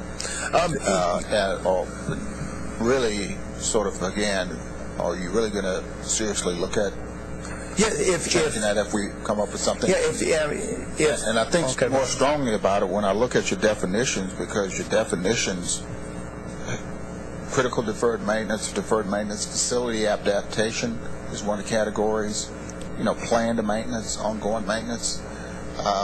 The problem is the one word deferred that everybody gets all bent out of shape about. And I was just looking at the A&M FCI that was done, Facility Condition Index, and they got it back divided up into 3 pieces: planned adaptation, capital renewal, and deferred maintenance. Now, the only thing that our regions have been screaming and railing about is the deferred maintenance, and that's only half of the total number that was comprised of facility condition amount. And so, it's one of those things I think really just paints the whole clouds of water, really, about what we're trying to really do. And that is, how do we basically keep our facilities in some usable condition. And I just think because of time, it's almost a tainted term. Well, and as far as if there's a recommendation, instead of deferred maintenance, again, the name, the albatross from Brazil, sure. And I agree. As long as we can convey that circumstance. Now, will that require? And of course, that ultimately that decision has me. A lot of it's what we advocate, certainly. But as long as we can clearly convey the message. It can be in, Farsi, as long as everybody knows what it is that we're saying. Now, there's always that transitional period as everybody that works up here laughs. I still get stuck on room type and usage code. To this day, I have to stop every time I say it. No, that's functional category. So there's that transitional period. Now, if there's indeed enough value that there's such a negative connotation to deferred maintenance, and we call it something else, they can remove that, and that still gets us where we want to go in terms of being able to clearly paint the picture of the maintenance circumstances at a given institution, the buildings. I'm fine, and I will certainly entertain it. And I have not spoken to anyone who is absolutely just lockstep on using the term deferred maintenance. I think it's the information contained therein more than the name. And I fully understand that, we'll get a list, whatever we call it, have everybody on there, and it'll be from whatever the highest category to the lowest category number is.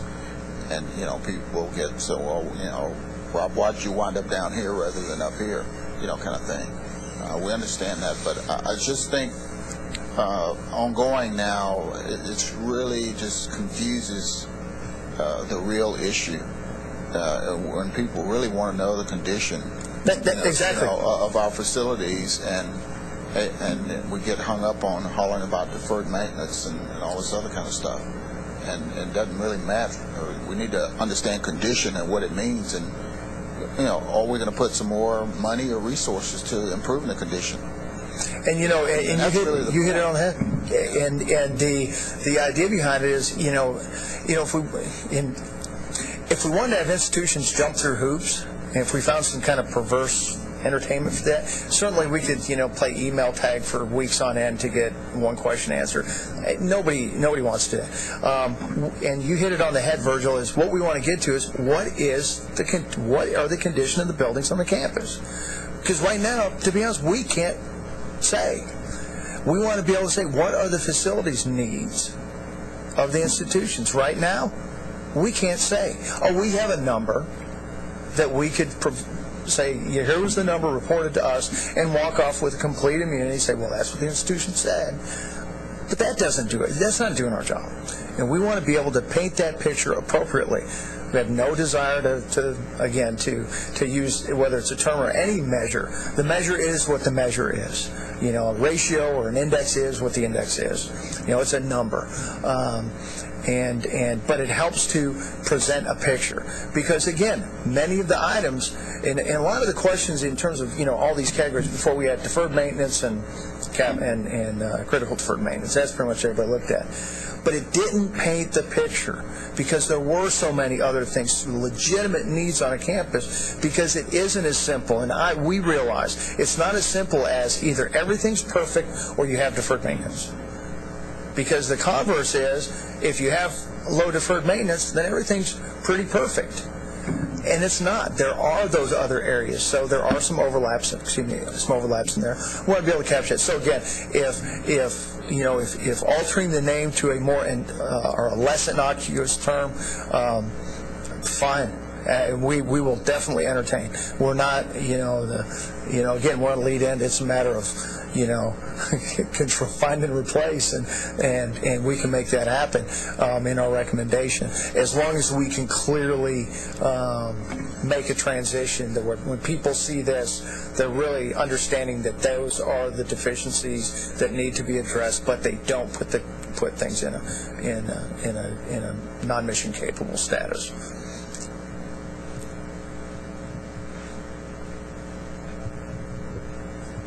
Any other questions, comments, issues?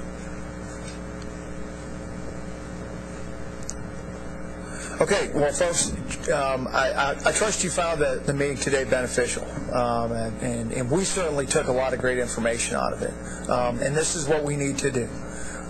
Certainly, we have no Lone Rangers up here, although some people think we operate out there, but we don't, and we need this feedback from the institutions, and we certainly appreciate your time and attention. Wish everybody safe travels if you're going far. If you're not going far, have safe travels anyways. You know, there are some crazies out there. And don't forget T-Cuff in October. Thank you very much.